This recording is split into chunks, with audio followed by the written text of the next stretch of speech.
Hey detectives, welcome back. We've got another mysterious case to explore, the case of Lauren Malt. While at university, Karen met Nigel Malt, a man with ambitious career goals. Their relationship started off well and seemed promising for starting a family. Although Karen's mother was concerned about Nigel's rude behavior, she chose to ignore this advice. They later married and had a daughter, Lauren Malt, who was born on April 8, 2002.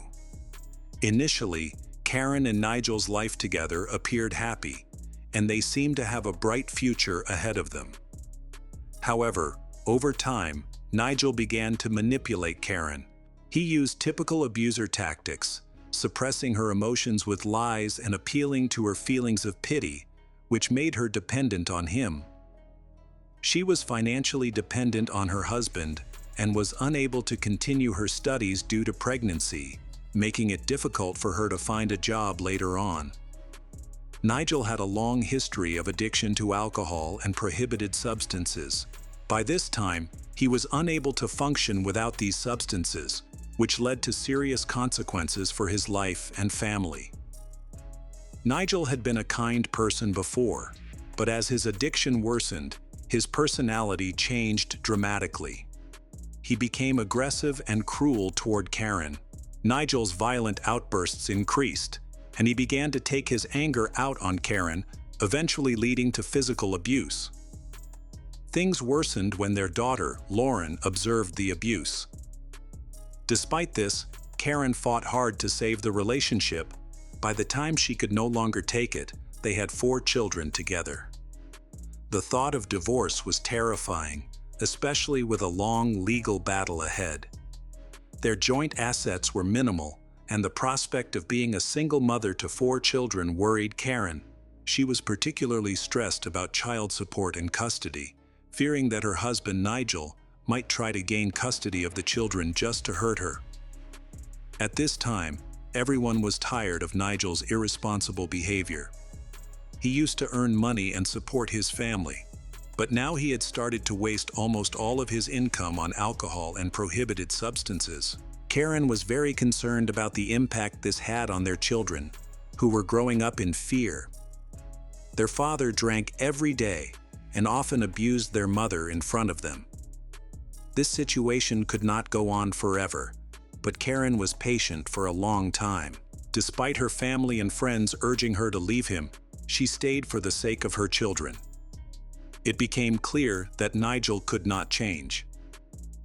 Karen decided to talk to Nigel about getting a divorce, which led to another angry outburst from him. He refused to pay alimony, making his stance clear to her. However, she and the children no longer wanted to live with someone so dangerous. The conversation ended in another conflict, filled with threats, which only strengthened Karen's resolve to leave her unfit husband as soon as possible. In March 2021, Karen reported Nigel's violent behavior to the police after a violent fight broke out while he was drunk. Karen later withdrew her testimony to spare him trouble, hoping that he would cooperate and consider a peaceful divorce. However, his failure to take responsibility made the situation worse. In April, Karen experienced an even more severe beating, which left her terrified for her life and concerned for her children. Realizing she needed to take action to end the abuse, she contacted the police again to report the domestic violence. Taking advantage of the moment Nigel was taken to the police station, she decided to escape with her children to her mother's house. However, he posted bail and was released while awaiting further legal action. He was placed under house arrest and tried to manipulate her emotions by claiming he would end his life. But this no longer affected Karen. She was determined to act strongly and see things through to the end. To show Nigel that she was serious, she attempted to obtain a restraining order, but unfortunately, this effort failed. During this time, financial troubles worsened, leading Nigel to drink more heavily and become increasingly aggressive, cruel. He could not control his anger, treating not only his wife poorly, but also Lauren and their sons. Finally, Nigel was found guilty of domestic violence and received a suspended sentence. He was prohibited from contacting Karen and the children. During this time, he lost everything. Karen left him and refused to listen to any excuses or promises. He also lost touch with his children, who were no longer interested in seeing him because of his unpredictable and cruel behavior. Alcohol, which he had developed a daily habit of consuming, was banned, and he was unable to control his addiction. It appeared he was using alcohol as a way to cope with the hope of reconciling with his wife. However, Karen was firm in her decision and demanded a divorce. All of this has left Nigel feeling demotivated. Despite his promises to stop using prohibited substances, his condition worsened. He claimed this was due to his need to cope with his problems. The issue of alimony needed to be addressed, as it was nearly impossible for Karen to support 4 children alone. Karen found a job as a salesperson, but her income was insufficient. To help, their daughter Lauren took on several part-time jobs. Meanwhile, Karen's lawyer reassured her that she didn't need to worry about custody. Nigel was a severe alcoholic, and due to allegations of violence, he could be completely barred from seeing the children. At this time, Lauren's relationship with her father, Nigel, was strained, so she only wanted to communicate with her mother. During this time, Karen and her children lived in her grandmother's house in a small village called West Winch in Norfolk County, UK. Lauren turned 19 during this time and was dating a guy named Arthur. On Sunday, January 23, 2022, Arthur took Lauren to work at the store where she was employed as a salesperson. Throughout the day, Nigel called his daughter, Lauren, multiple times. It was unclear what he wanted, but she suspected he was in an unstable state. To avoid distractions at work, she chose not to engage in any conversations. After a long and tiring shift, Lauren returned home, hoping to unwind with her boyfriend before starting her next shift the following day. She was working hard, including overtime, to save money for her education. That evening, Nigel began calling again. It was clear he was not sober. Lauren decided to ignore his calls, hoping he would calm down. However, he was relentless, calling 19 times between 6:25 p.m. and 6:52 p.m. Despite the constant ringing, Lauren remained silent. Unfortunately, ignoring Nigel was no longer an option. He lived just 10 minutes away, making it easy for him to show up unannounced. At around 7:01 p.m., Nigel called Lauren, and she answered out of fear that not responding would escalate things further. Their conversation was brief and quickly turned hostile, filled with insults and threats. Lauren tried to calm her father, but her efforts only seemed to infuriate him more. According to Arthur, Nigel arrived at Lauren's house at 7:21 p.m. while Karen was at work. He was clearly drunk and acted aggressively. Lauren stepped outside, attempting to de-escalate the situation, but he responded with insults and tried to provoke a fight. He swung the crowbar and nearly hit her several times. After several attempts to grab her, he threatened to attack Arthur, who had been with her. Eventually, Lauren prompted Nigel to leave, expressing her desire to avoid further communication with him in that state. Lauren attempted to get Nigel into the car to make him leave, but unexpectedly, he began screaming again. He jumped into his car, and just as Lauren was behind it, he suddenly reversed and ran over his own daughter. He paused for a few seconds, staring at her through the windshield. She was seriously injured, bleeding and screaming for help, but he did nothing. He didn't even get out of the car or call for an ambulance. Instead, he pressed the gas pedal and ran over Lauren a second time. It all happened so fast that Arthur couldn't react in time to assist her. The commotion drew the attention of neighbors, who called the police. One man rushed into the street, trying to stop Nigel, the crazed driver. Nigel saw Lauren lying on the ground, moaning in pain with serious injuries, but she was still alive. The neighbor realized that calling an ambulance was urgent, as Lauren had sustained injuries that would prevent her from being moved. However, Nigel was indifferent and insisted that everything was fine, claiming Lauren only had a few scratches. He pushed away the neighbor and Arthur, who were shouting at him to stop and call for help. Instead of calling emergency services, Nigel picked up Lauren and placed her in the passenger seat of his car. As he did this, Lauren moaned in pain, especially when Nigel tried to push her into the car. She was unable to sit up straight or maintain her balance due to her injuries, which likely included fractures. Nigel didn't even buckle her seatbelt, causing her to roll onto the floor in front of the passenger seat. While driving, he called his ex-wife, Karen, and began to tell a confusing story about an incident in which he accidentally injured Lauren. He was drunk, and his explanation was muddled. Karen didn't fully understand what was happening, but decided to wait for Nigel to arrive at her workplace. Nigel insists that Lauren is not seriously injured and wants to inform Karen so that Karen can take her to the hospital. He admitted that he couldn't do it himself because he had been drinking and was afraid of losing his driver's license. He drove directly to the parking lot in front of the store where Karen worked. Upon seeing Lauren's condition, Karen realized that Nigel had downplayed the severity of the situation. Lauren was in critical condition, and Karen struggled to lift her from the floor into a seat. During this time, Nigel merely watched in silence. Lauren showed no response. It appeared she could lose consciousness from the pain. Eventually, Karen called for an ambulance.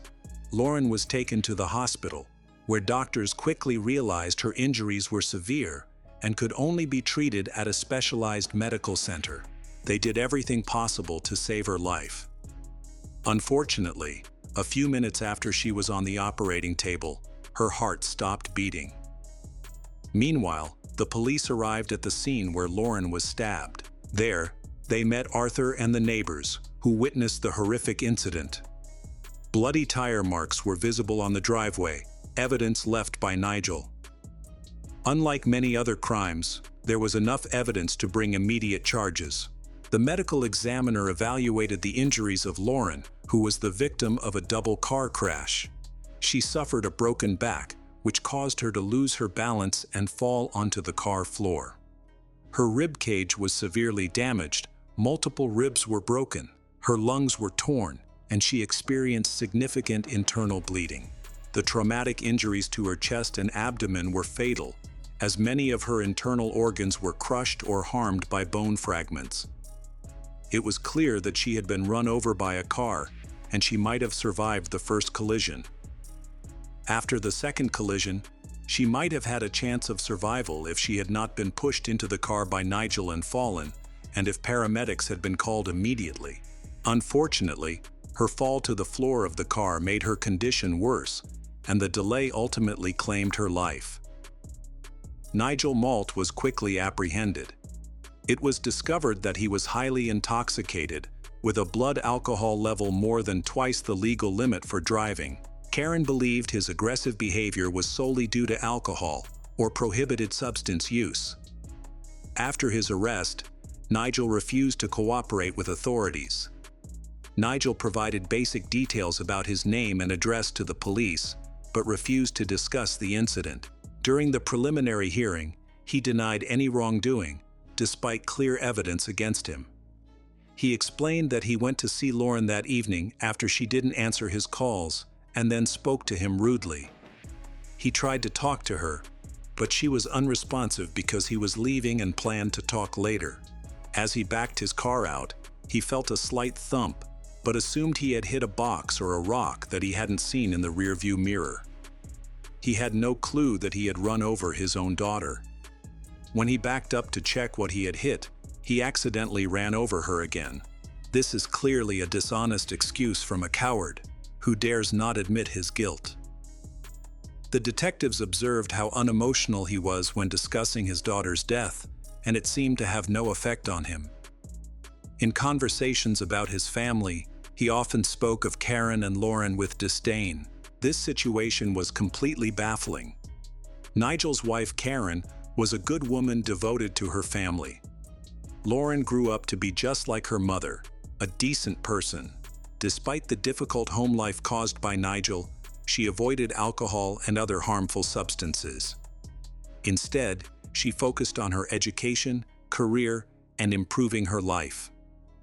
The neighbor and Lauren's boyfriend Arthur contradicted Nigel's assertion that the incident was accidental. They claimed that after Nigel ran over her while reversing, he paused for a few seconds, shining his headlights on her. Nigel could not have missed her at that moment. Then, he intentionally ran over her a second time. This could not have been an accident. Even if he didn't see her the first time, she was clearly in his line of sight the second time.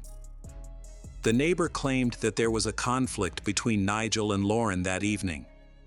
He described Nigel as aggressive and unkind. Even when Nigel hit Lauren with his car, he showed anger on his face and did not stop. The neighbor believed that the violence started because Lauren was simply asking him to leave. The police have obtained new evidence. While the neighbor attempted to talk to Nigel, several local residents recorded the incident with their cameras and phones from their windows. This footage was later presented in court. It clearly showed Nigel intentionally running over Lauren, and the prosecutor's office argued that the initial incident was also not an accident. Even the defense lawyer acknowledged that what happened could hardly be seen as a mere coincidence. The defense attorney focused on arguing that the murder was unintentional, but this argument lacked credibility. However, the bloody tire tracks and Nigel's tire tracks were a perfect match. Given the undeniable evidence, Nigel Malt was found guilty. In September 2022, a hearing was held where the sentence was announced. Nigel Malt was sentenced to life in prison with a minimum of 18 years before he could apply for parole. The court noted that Karen's claims of domestic violence were considered when determining the sentence. Karen's family made it clear that they would remain involved. Karen stated in a media interview that she would attend every parole hearing to ensure that Nigel did not get released. At the sentencing hearing, Nigel relied on crutches for support throughout the proceedings. He maintained his innocence, claiming the incident was an accident. Many believed he was trying to gain sympathy from the court by portraying himself as a victim, a tactic he often used with Karen. Others saw this as just punishment for a man who had killed a child.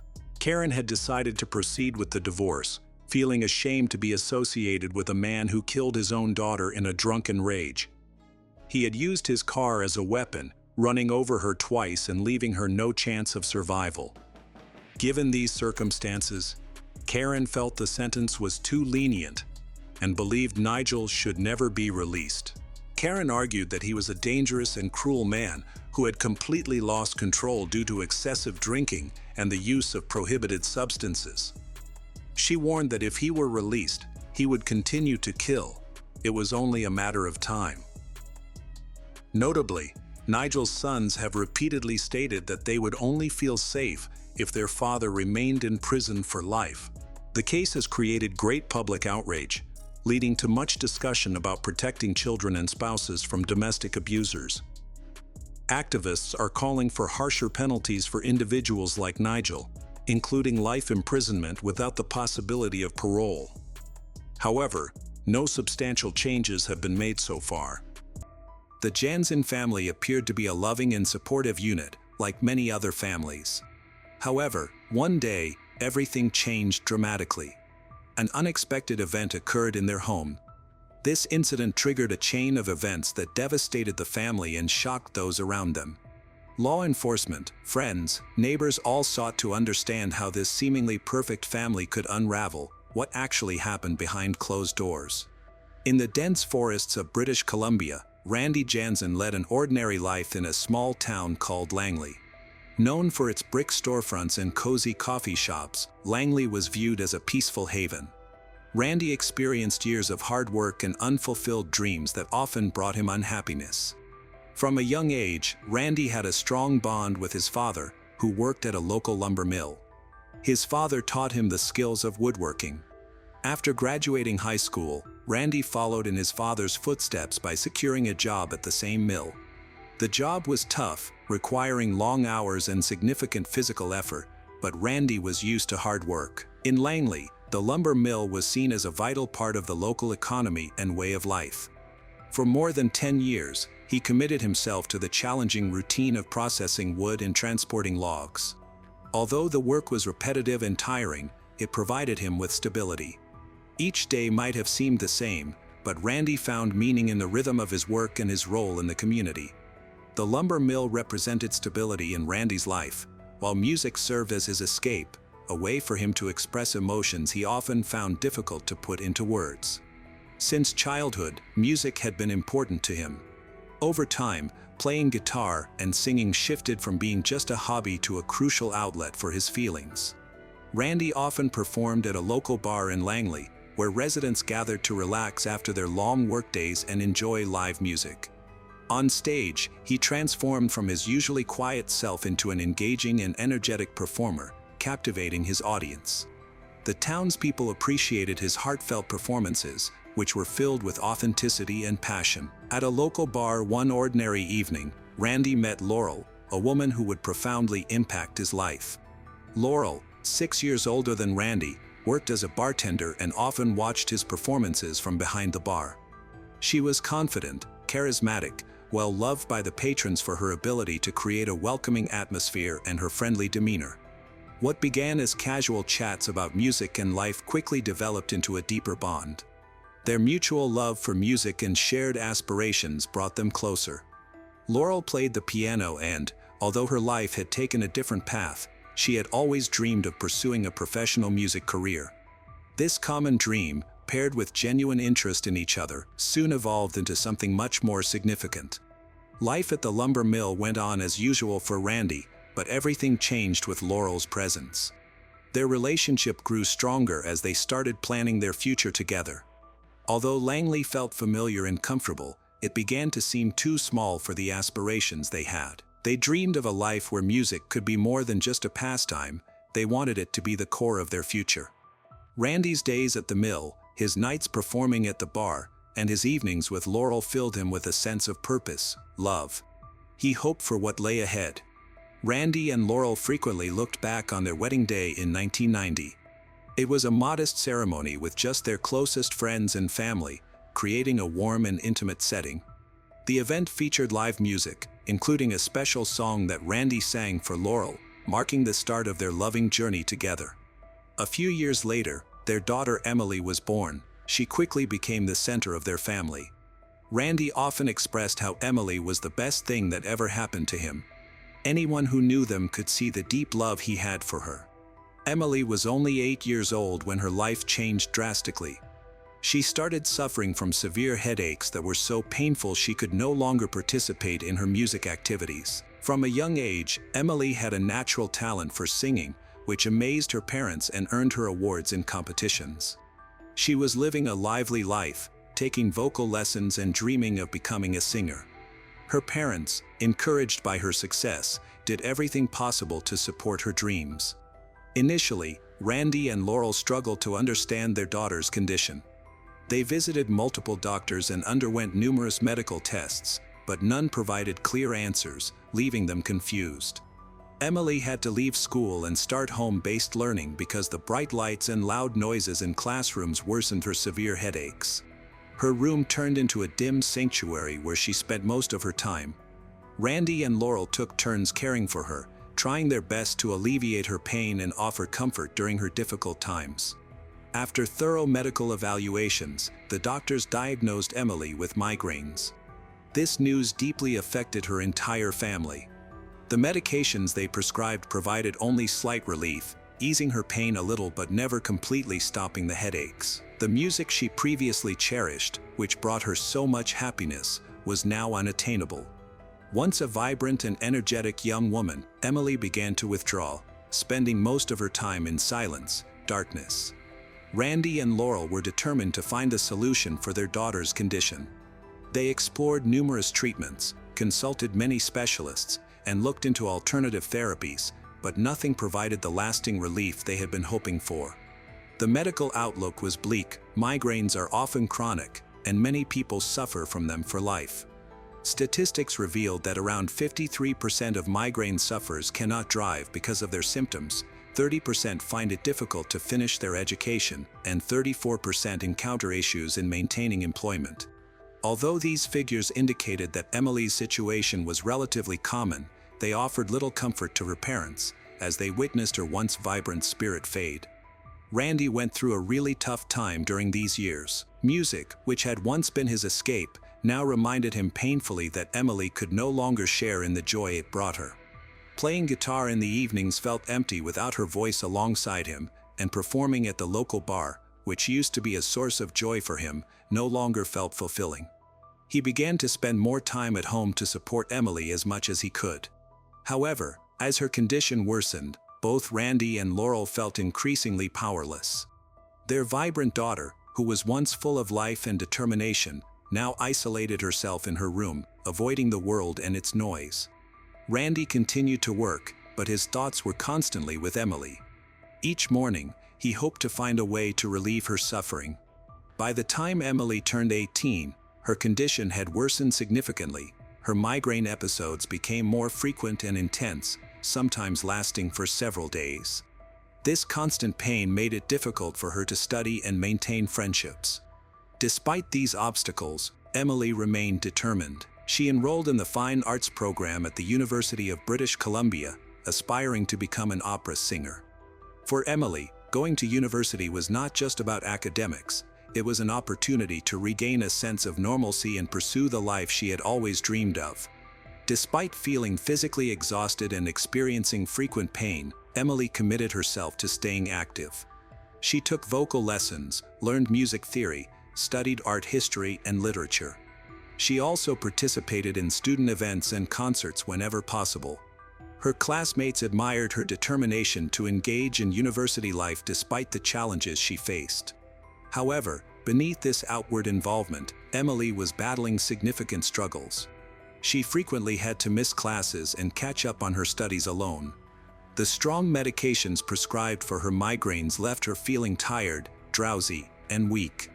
Her treatment plan included triptans, anticonvulsants, and antidepressants to help manage her symptoms. But these medications also had serious side effects, such as depression, difficulty concentrating, and a decline in her overall health. Over time, Emily chose to limit her medication intake as much as possible to lessen its effects on her body and began exploring alternative ways to manage her condition.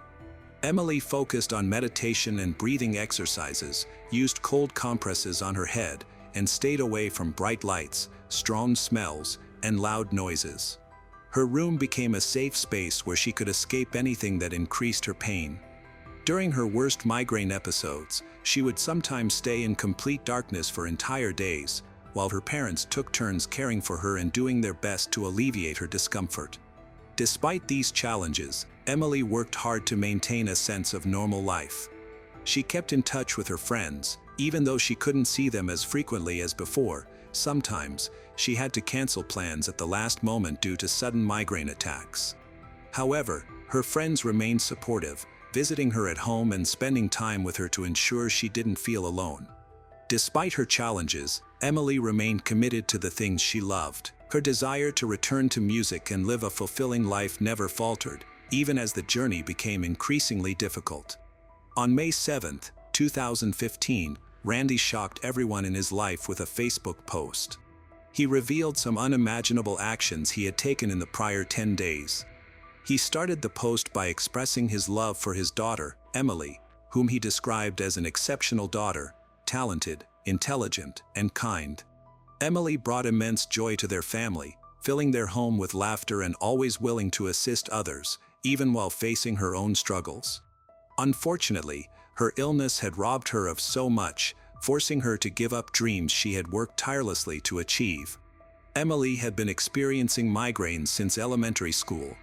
The persistent pain caused her to fall into deep depression, making it common for her to endure days without relief.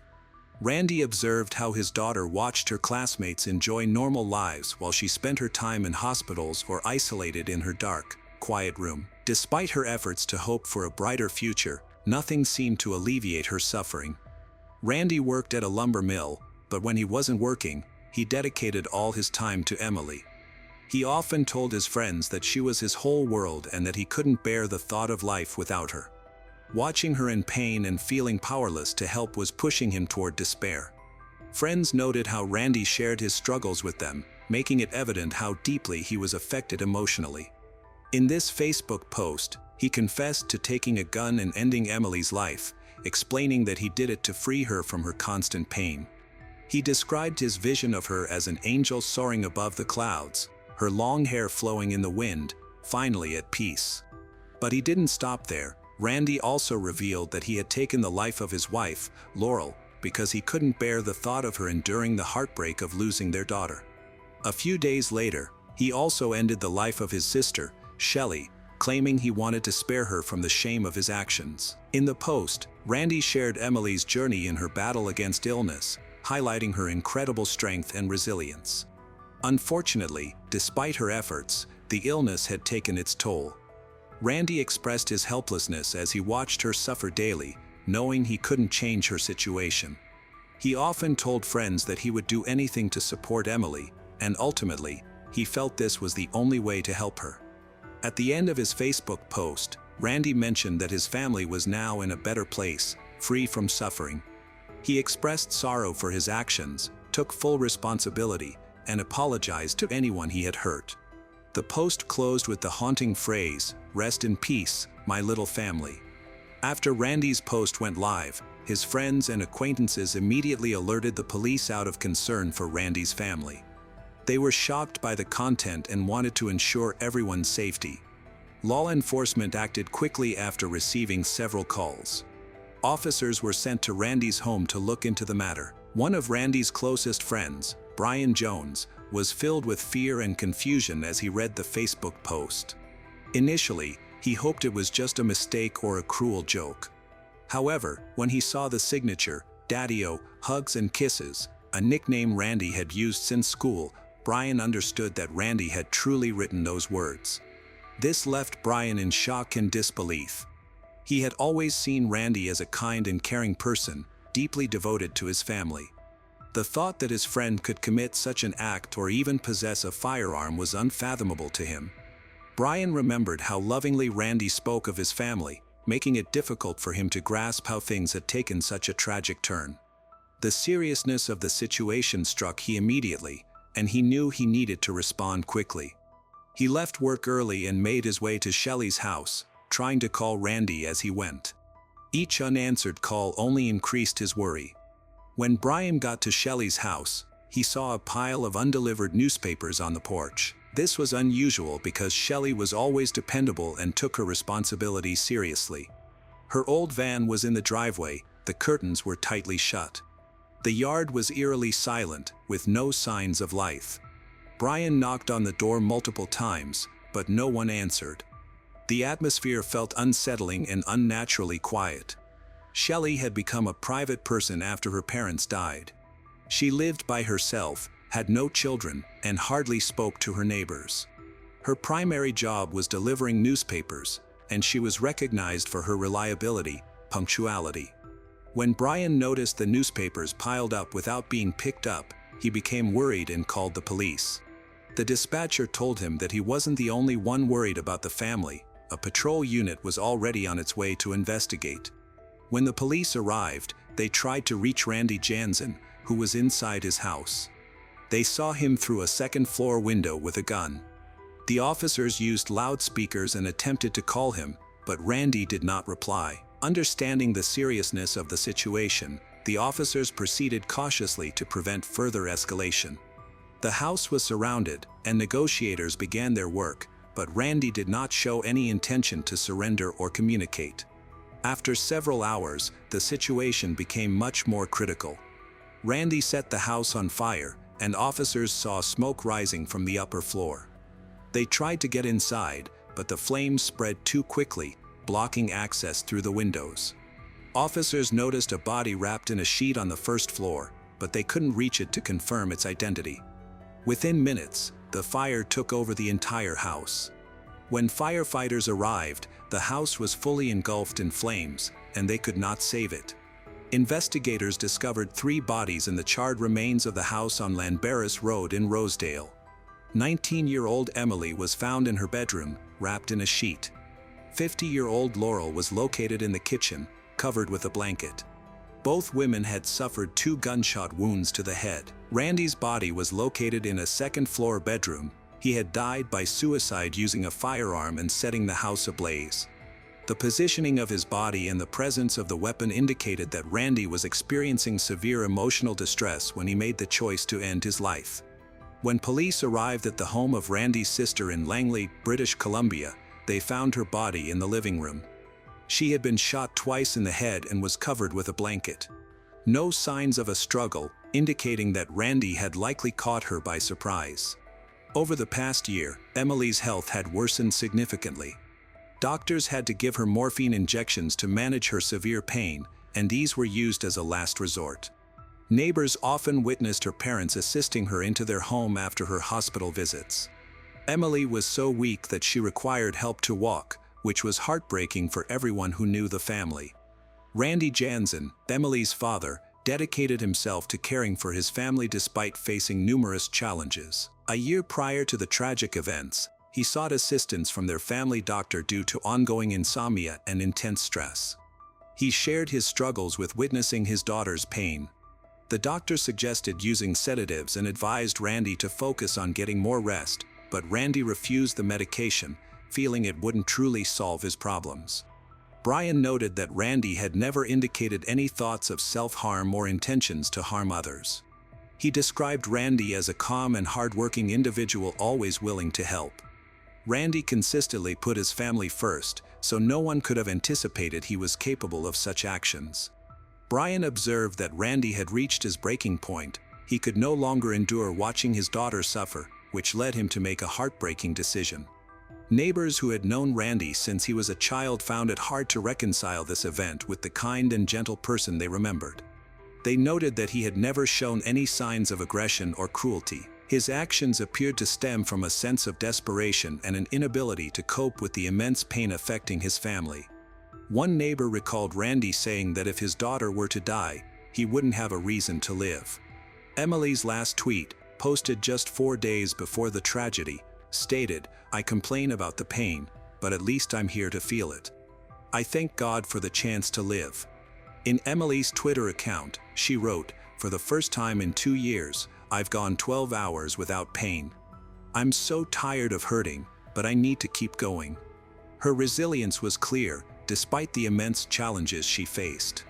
This message expressed her determination to cherish life despite the significant suffering she faced.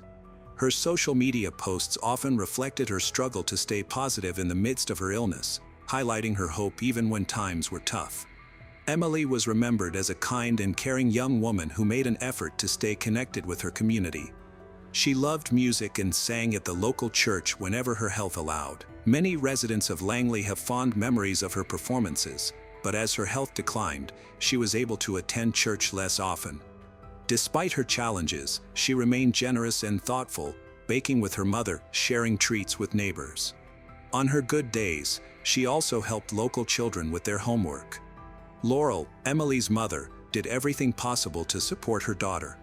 In a Twitter post, she expressed her feelings, saying, "Emily is back in the hospital, praying to God they can help her. I feel so helpless." These words showed the deep pain and despair she experienced while watching her daughter suffer. Although Laurel was emotionally drained, she was determined not to give up and continuously sought ways to improve Emily's condition. Similarly, Shelley, Randy's sister, could not predict the tragedy that would occur. The family never imagined their lives would be changed in such a devastating manner.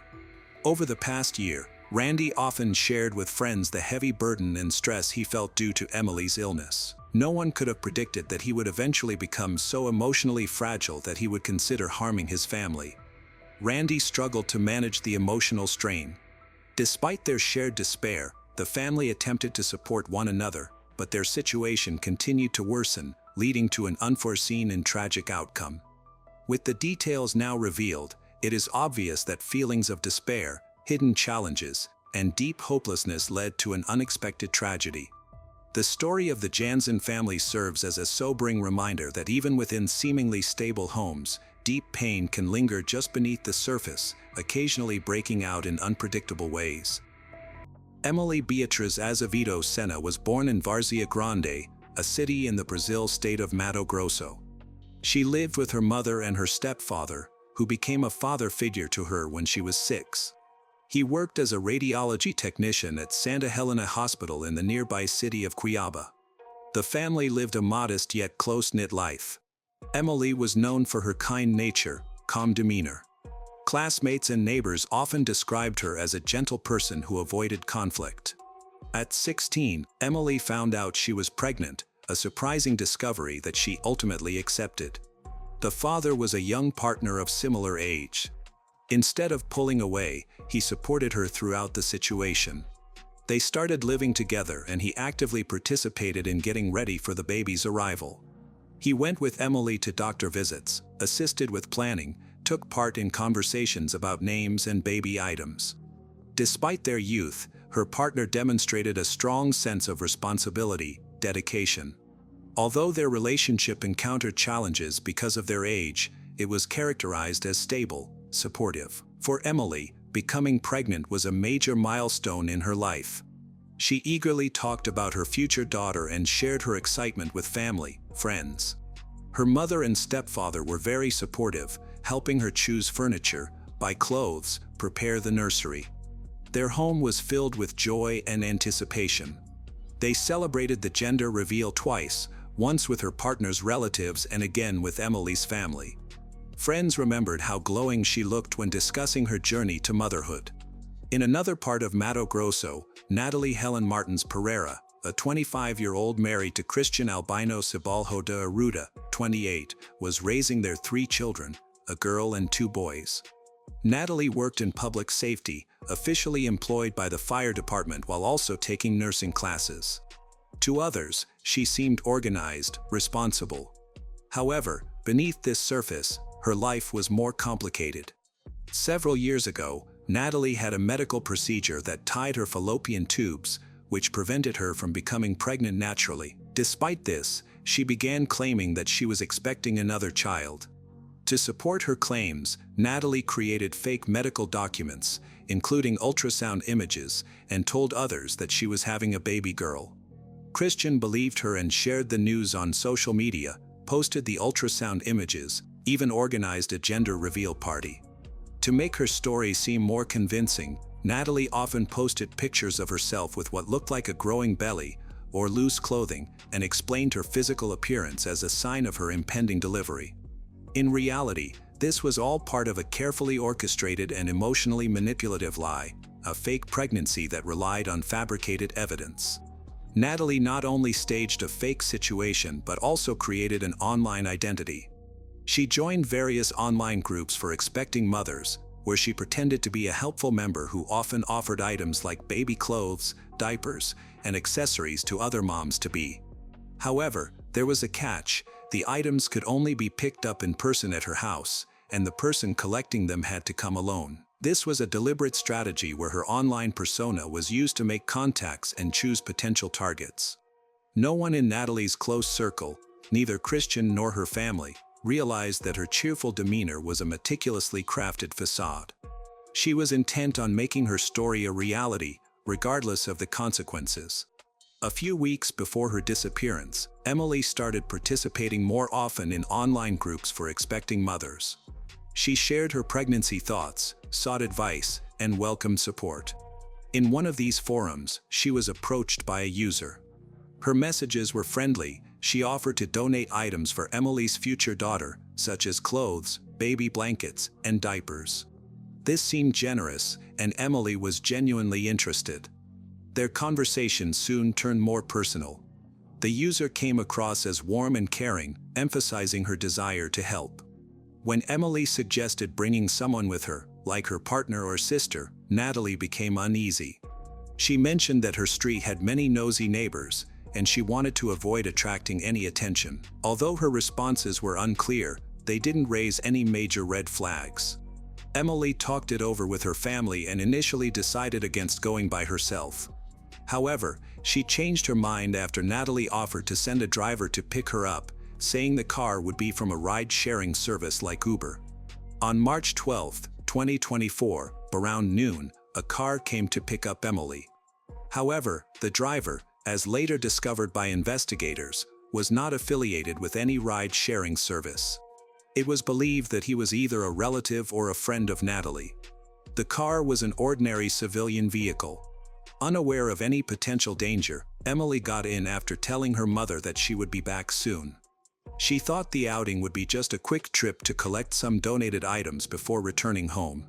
After more than an hour without any updates from Emily, her mother, Anna Paula Meridian, started to feel anxious. Soon, messages began to come from Emily's phone. However, instead of soothing her worries, the texts only increased her anxiety. Emily claimed she was fine, enjoying a pastry, and would be back soon. Yet, something felt wrong. The language used was strange, overly formal, and didn't match Emily's usual way of writing. Anna quickly realized that someone else must have sent the messages. She attempted to call Emily, but there was no response, and her voice messages went unheard. As her concern grew, the family reached out to friends and acquaintances in hopes of finding Emily. Emily's stepfather was working at the hospital that day. He sensed something was wrong. He knew Emily had intended to pick up some items, and her failure to answer calls made him even more anxious. That evening, the family quickly decided to file a missing person report. At that time, no one knew where Emily was, who the driver was, or where she was headed. The only clue the family had was an online conversation with the woman, who mentioned living in the Jardim Florianopolis neighborhood in Cuiabá. This clue marked the beginning of a search by family members and friends. Worried and desperate, they knocked on doors in the neighborhood, checked the streets, and attempted to call the number mentioned in the messages, but no one answered. Communication had completely stopped. Emily's phone was still on, but she wasn't answering. Then, Natalie suddenly changed her online behavior. She stopped replying to chat group messages and withdrew her support for others. Later, it was revealed that shortly after Emily left home, Natalie deleted all her messages and her account. This disappearance from the online world only confirmed the family's deepest fears. This was not a chance occurrence. By the evening of March 12th, the search for Emily was in full swing. Her family had reached out to the local police, shared her photos on social media, and appealed to the public for assistance. The initial hours after her disappearance were filled with urgency and anxiety, but no one anticipated how drastically the situation would develop. The following morning, March 13, 2024, a woman arrived at the emergency room of Santa Helena Hospital in Cuiabá with a newborn. She was in a wheelchair and told the hospital staff that she had given birth at home the day before. She described the labor as quick and straightforward, so she hadn't felt the need for medical help at that time. Now, she said, she was just there for a post-delivery checkup. The woman introduced herself as Natalie. That morning, the hospital staff member on duty was Emily's stepfather, a radiology technician. Although he did not know Natalie personally, he immediately sensed that something was wrong when he saw her. The previous evening, Emily had gone missing, and one of the primary theories suggested it was linked to a conversation she had with an online stranger who was offering baby items. Emily had previously mentioned to both her mother and her stepfather that she met someone online. She even shared a photo of her from the messaging app. Emily's stepfather immediately recognized the woman in the photo as the same person Emily had been talking to before she disappeared. Natalie was holding a newborn baby that the doctors believed had just been born. However, something seemed unusual. Her behavior and physical state did not align with what one would expect from someone who had recently given birth. There were no visible signs of pain, post-labor symptoms, bleeding, or trauma. Medical staff also found that she was not producing milk when she tried to breastfeed. Even the way she stood and moved raised concerns. Even though she arrived in a wheelchair, she moved around confidently and chose to sit in a chair rather than needing to. A preliminary medical evaluation raised concerns. There were no signs that she had recently given birth. Her cervix was not dilated, and her uterus was of normal size. showing no changes or discharges that usually occur after delivery. This became crucial evidence that proved her story was false. The medical staff quickly informed hospital administrators and contacted local authorities about the situation. Emily's stepfather told investigators that Emily had gone missing the day before after planning to meet a woman. When he recognized the woman in front of him matched Emily's description and photo, his concerns grew. When officers arrived at the hospital, Natalie claimed that the newborn girl was her daughter, whom she had given birth to at home. She could not provide any documentation to support her claim, saying the birth was unexpected and there was no time to go to a medical facility.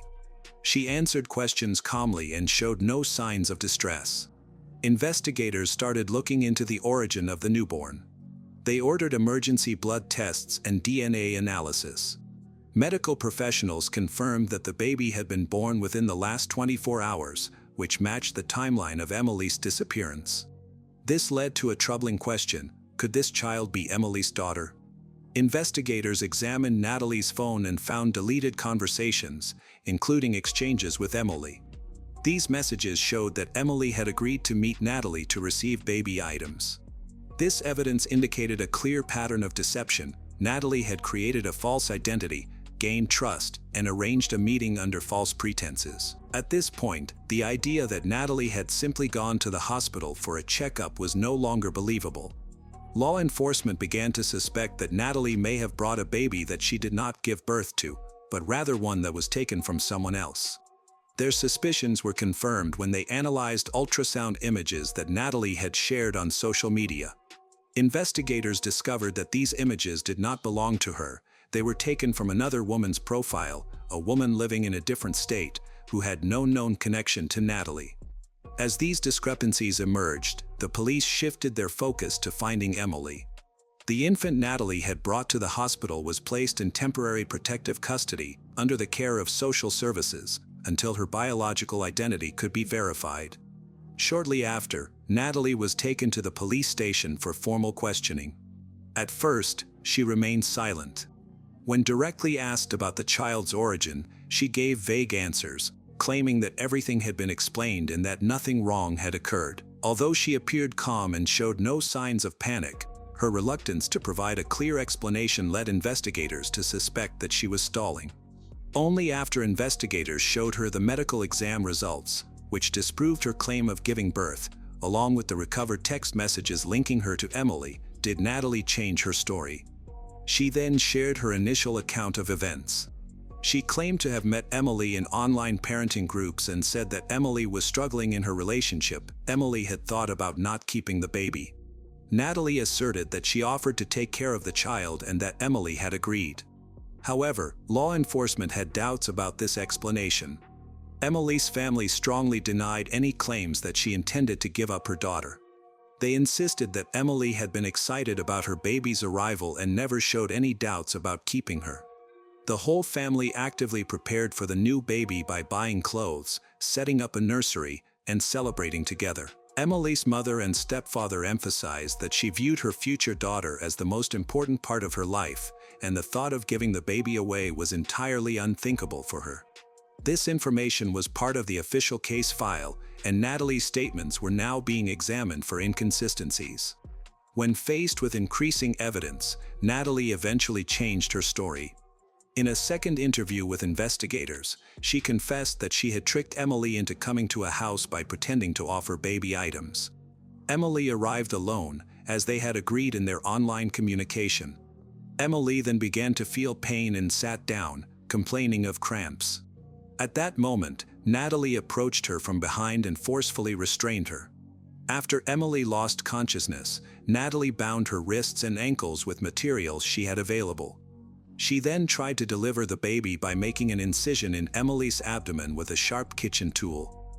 Emily received no medical assistance and ultimately died due to severe blood loss. Natalie did not express any regret in her statement. She claimed that she wanted to take care of the baby and did not mean to cause any harm. However, the way she acted, using restraints and preparing certain materials, suggested that her actions were thought out beforehand.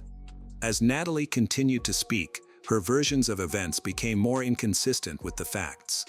Investigators ultimately determined that the incident was pre-planned. After questioning Natalie, law enforcement started investigating all places associated with her. One property in the Jardim Florianopolis area received special attention. This private residence, owned by Natalie's brother, was said to be where she met Emily. During the property inspection, police noticed an area behind the house where the ground looked recently disturbed. The soil was uneven. They quickly cordoned off the area and called in forensic specialists. As the specialists carefully removed the top layer of soil, they discovered that a body had been buried. Emily's body was found in a shallow grave, covered loosely with dirt and debris. The way the body was positioned indicated it had been disposed of hurriedly.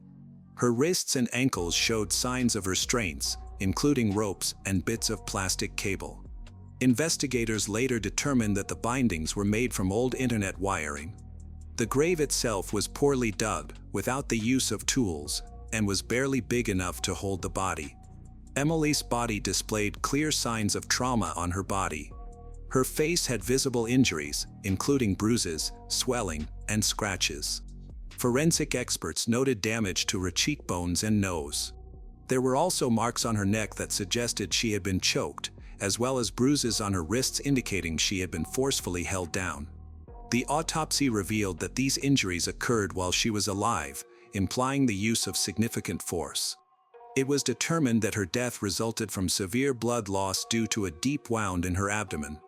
The precise T-shaped incision in her lower abdomen indicated that it was not an accident. Forensic experts indicated that the shape and depth of the cut suggested the perpetrator had a basic understanding of internal anatomy and made an effort to avoid injuring the baby. This degree of knowledge is rare for someone without medical training, although it could be obtained by watching detailed instructional videos. This was further confirmed by analyzing Natalie's internet search history. A key finding was that the burial site had been prepped in advance. Initially, Natalie claimed she dug the grave after the incident, but she later changed her story, admitting it was prepared the day before the meeting. A forensic team carefully examined the scene. Using chemical tests, they discovered important traces of biological material both inside the house and throughout the property. Blood stains were present in multiple rooms. Although some parts of the floor had been cleaned, residues were still left in the tile grout and seams. These findings were meticulously recorded and included in the criminal case. Given the amount of evidence, authorities officially reclassified the case as a premeditated crime with aggravating factors. Immediately after her arrest, Natalie stated that she acted alone and that her husband, relatives, anyone else were unaware of her plans. At that time, the house was occupied by her brother and his wife. Natalie stated that her brother and his wife were not home when the crime happened, but investigators could not confirm this. Their exact whereabouts during that time remained uncertain. A significant question was whether they could genuinely be unaware of a freshly dug pit on the property or that someone had come in to help clean the house. However, it was later established that Natalie had been to the house several times leading up to the incident, under the pretense of helping with chores or spending the weekend. This made her visits seem normal and unremarkable to those living there. Forensic experts noted that it would be very challenging for a single person to dig a pit, commit an act of violence, perform a makeshift procedure, move a body, clean the crime scene, hide evidence, and leave the area without drawing attention, all within a short period. This is especially true given the logistical difficulties involved. The body was wrapped in fabric and required various materials, while the cleaning process included removing items, white blood, and washing clothing. Each of these tasks demanded time, strength, and coordination. Did Natalie truly act alone? At the time of the investigation, there were increasing suspicions, but no solid evidence was found linking anyone else to the case. No family member had been officially identified as an accomplice. Cayo Police Chief Fernando Alvarez Albuquerque said authorities are continuing to investigate whether Natalie's husband, brother, and the driver had anything to do with the death and burial. After the body was officially identified and all forensic procedures were completed, Emily's family received permission for a burial. Because of the condition of the remains, the service was conducted quickly. The ceremony was brief and did not include a traditional farewell. It was held privately, attended only by immediate family members, Emily's mother, stepfather, the young father of the baby, and a few other relatives. The family was devastated by the loss. They were deeply affected emotionally and unable to speak publicly about their grief. Emily's mother, as reported by those close to her, was in a fragile emotional state and had withdrawn from social interactions, avoiding even her neighbors. Emily's partner, who never expected to become a father under such tragic circumstances. According to the family, he has remained dedicated. He frequently visits the baby. Despite his young age, he has shown a desire to be actively involved in raising his daughter. The newborn, who was rescued after the incident, has been placed temporarily in the care of her grandmother, Emily's mother, a decision made by child welfare authorities and the district attorney's office. Emily's stepfather is also considered one of the responsible guardians. During the first few weeks, medical professionals monitored the baby's condition closely. Fortunately, she stayed in stable health. After receiving medical clearance, the baby was taken home to the same place where her mother had lived. The reason for Natalie's actions remained a key topic of conversation. Even though she was already a mother of 3, she pretended to be pregnant for almost 9 months, creating an illusion of expecting another child. She went to great lengths to forge medical records and create a believable story online, portraying herself as an expectant parent on social media. However, her goal was not just to have another baby. She specifically sought out expecting mothers who were likely to have daughters. Her method of selecting targets, arranging the setting, and researching how to remove and take baby indicated that her actions were carefully planned. Natalie is still in custody, waiting for her trial. The charges against her are still active, and investigators believe the evidence supporting these charges is strong. Emily's case has gained significant attention and raised serious concerns, influencing how online interactions are perceived, particularly among vulnerable groups. In the heart of Sydney's central business district, where towering skyscrapers define the skyline and the city pulses with activity, a devastating crime unfolded on August 13, 2019, claiming the life of Michaela Dunn. 3 years earlier, on May 14, 2016, in the vibrant suburb of Parramatta, a brutal assault left Dasha Volnukin deeply traumatized, with her death in May 2018 adding to the sorrow. These incidents, occurring in modern urban settings, shocked their communities and sparked widespread concern about safety in Australia's cities, particularly for those in vulnerable professions like escorting. The stories of Michaela and Dasha, though distinct, highlight the hidden dangers faced by escort profession and the urgent need for systemic protections. Michaela Dunn, a 24-year-old Sydney resident, was tragically murdered in 2019, leaving her family, friends, and community grappling with profound loss.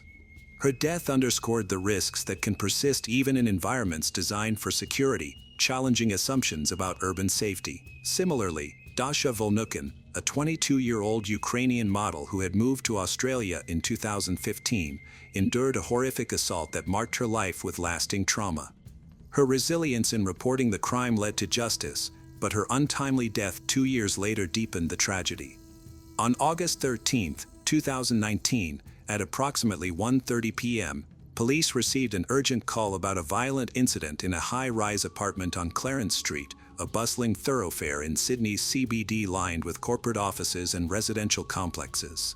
Emergency services arrived promptly, discovering a distressing scene inside a modern apartment building. Forensic investigators cordoned off the area, documenting evidence of a struggle, such as disarrayed furniture and personal items. Neighbors reported hearing disturbances, but the building's soundproofed walls obscured critical details, complicating initial inquiries.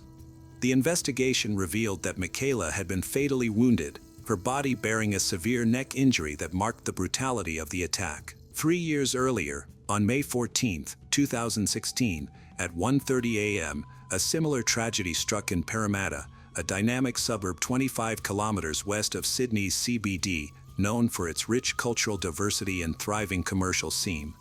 Dasha Volnukin faced a terrifying assault in a residential unit. The incident unfolded discreetly, leaving few immediate clues. Security footage captured a man, later identified as Mustafa Kairisai, 28, entering and exiting the building, but provided no direct evidence of the violence that transpired inside. Dasha's prompt reporting to police, including detailed descriptions of her assailant, was crucial in advancing the investigation, despite the private nature of the crime. Michaela and Dasha, both young women in their early 20s, lived in Sydney, residing in apartments equipped with modern security features. The fact that these violent acts occurred in private, supposedly safe spaces stunned local residents and prompted extensive police investigations. Authorities worked diligently to establish timelines, interview potential witnesses, and determine whether the cases were connected. While no direct link was confirmed, both women worked as escorts, a legal but high-risk profession in Australia, which emerged as a significant commonality. This shared profession highlighted the vulnerabilities inherent in escort profession, where financial independence comes at the cost of exposure to potential danger. To fully appreciate the impact of these events, it's essential to understand Michaela and Dasha as individuals with unique aspirations and challenges. Their lives, though cut short by tragedy, reflect the complexities of navigating personal and professional choices in a fast-paced, high-cost city like Sydney. Michaela Dunn was a proud Sydney native, raised in inner West Sydney, a region celebrated for its close-knit communities and eclectic atmosphere. By 2019, she had entered the escort industry, a decision that offered financial independence in Sydney's competitive economy. Escorting, while legal in New South Wales, can provide significant earnings, enabling flexibility and opportunities like travel. Michaela's choice to keep her work private was likely influenced by societal stigma, which is a common practice among escorts to protect their personal relationships. Friends remembered her as a compassionate and resilient individual, whose warmth left a lasting impression on those around her. Her engagement with Sydney's vibrant cultural scenes, from art galleries to nightlife, reflected a young woman embracing the city's dynamic spirit. Dasha Volnukin, born in Canada, arrived in Australia in 2015, drawn to Sydney's cosmopolitan allure and economic prospects. At 22, she worked as a model and escort, roles that showcased her confidence and adaptability. Her move to Australia was driven by a desire for new opportunities, but the challenges of building a life in a new country were significant. Dasha's decision to enter the escort industry was kept discreet, likely to avoid judgment in a society that often stigmatizes escort. Friends described her as empathetic and determined, qualities that helped her navigate the complexities of migration and work. Her brief tenure as an escort exposed her to rapid risks, culminating in the traumatic assault that would shape her final years. Both Michaela and Dasha pursued escorting to achieve financial stability and shape their futures in Sydney's demanding environment. The promise of autonomy in a city with high living costs was compelling, yet their profession brought them into contact with dangerous individuals. These incidents underscore the vulnerabilities inherent in escort, despite its legality, and highlight the need for enhanced protections to ensure worker safety. The events leading to these tragedies began with Michaela's murder on August 13, 2019. That day, Sydney's CBD was alive with midday activity, its streets filled with office workers and visitors. In her Clarence Street apartment, designed with modern security measures for young professionals, Michaela prepared to meet a client for a routine appointment. The client, Mert Ney, entered the building mid-afternoon, passing through standard entry protocols. What began as a typical booking turned deadly when Ney attacked Michaela, inflicting a fatal neck wound. He fled via the fire stairs, bloodied, leaving behind evidence of the crime. Police found Michaela deceased in her apartment, a space intended as a sanctuary, revealing a shocking breach of safety. On May 14, 2016, Dasha faced her own harrowing ordeal in a Parramatta residential unit. Arranging a client visit, she met Mustafa Kairisai, who appeared unremarkable upon entry. Inside the apartment, Kairisai turned violent, threatening Dasha with a knife, blindfolding her, and binding her with duct tape. He abused her and forced her to shower, attempting to erase evidence. Dasha survived by complying, but the trauma was profound. After Kairisai fled, she reported the incident to police, providing critical details that aided the investigation. The building's modern design and privacy features limited witness accounts, posing challenges for authorities, but Dasha's courage in reporting the crime was pivotal. Both Michaela and Dasha encountered clients who transformed private meetings into violent ordeals, exposing the inherent dangers of their profession. These incidents, occurring in secure urban settings, challenged assumptions about safety in modern cities and sparked public discourse about the risks faced by sex workers. The investigation into Michaela's death began swiftly on August 13, 2019, at her Clarence Street apartment.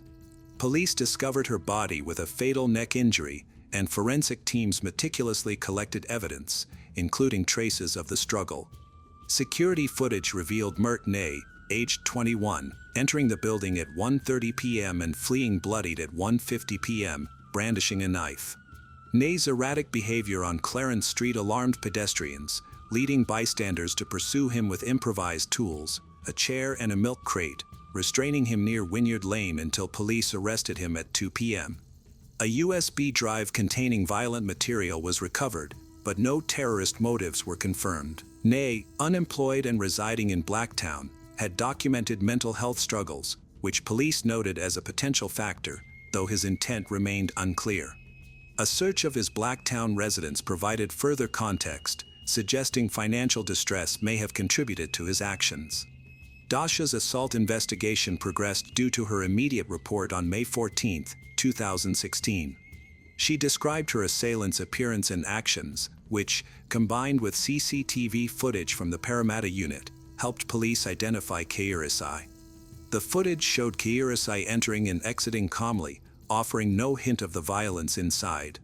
Police canvassed Parramatta, but the building's security measures limited witness accounts.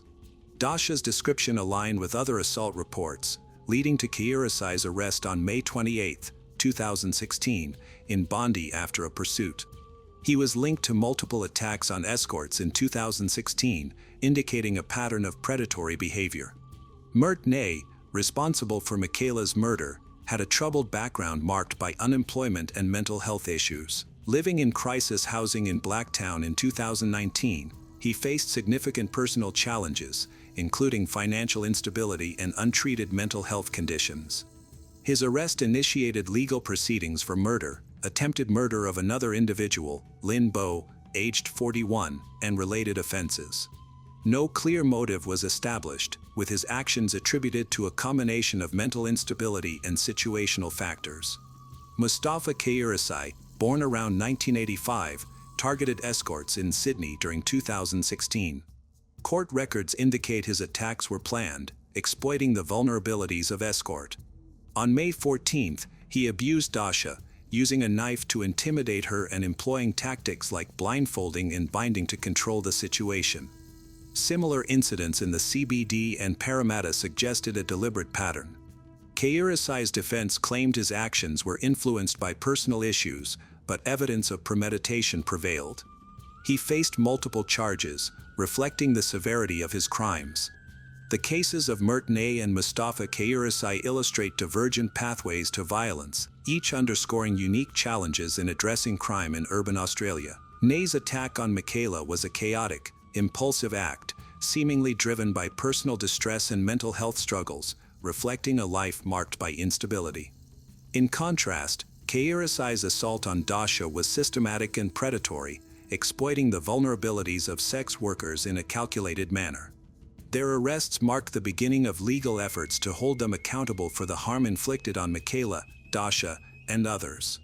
The legal proceedings for Dasha's case unfolded at Sydney's Downing Centre District Court, focusing on the May 14, 2016, assault and related crimes.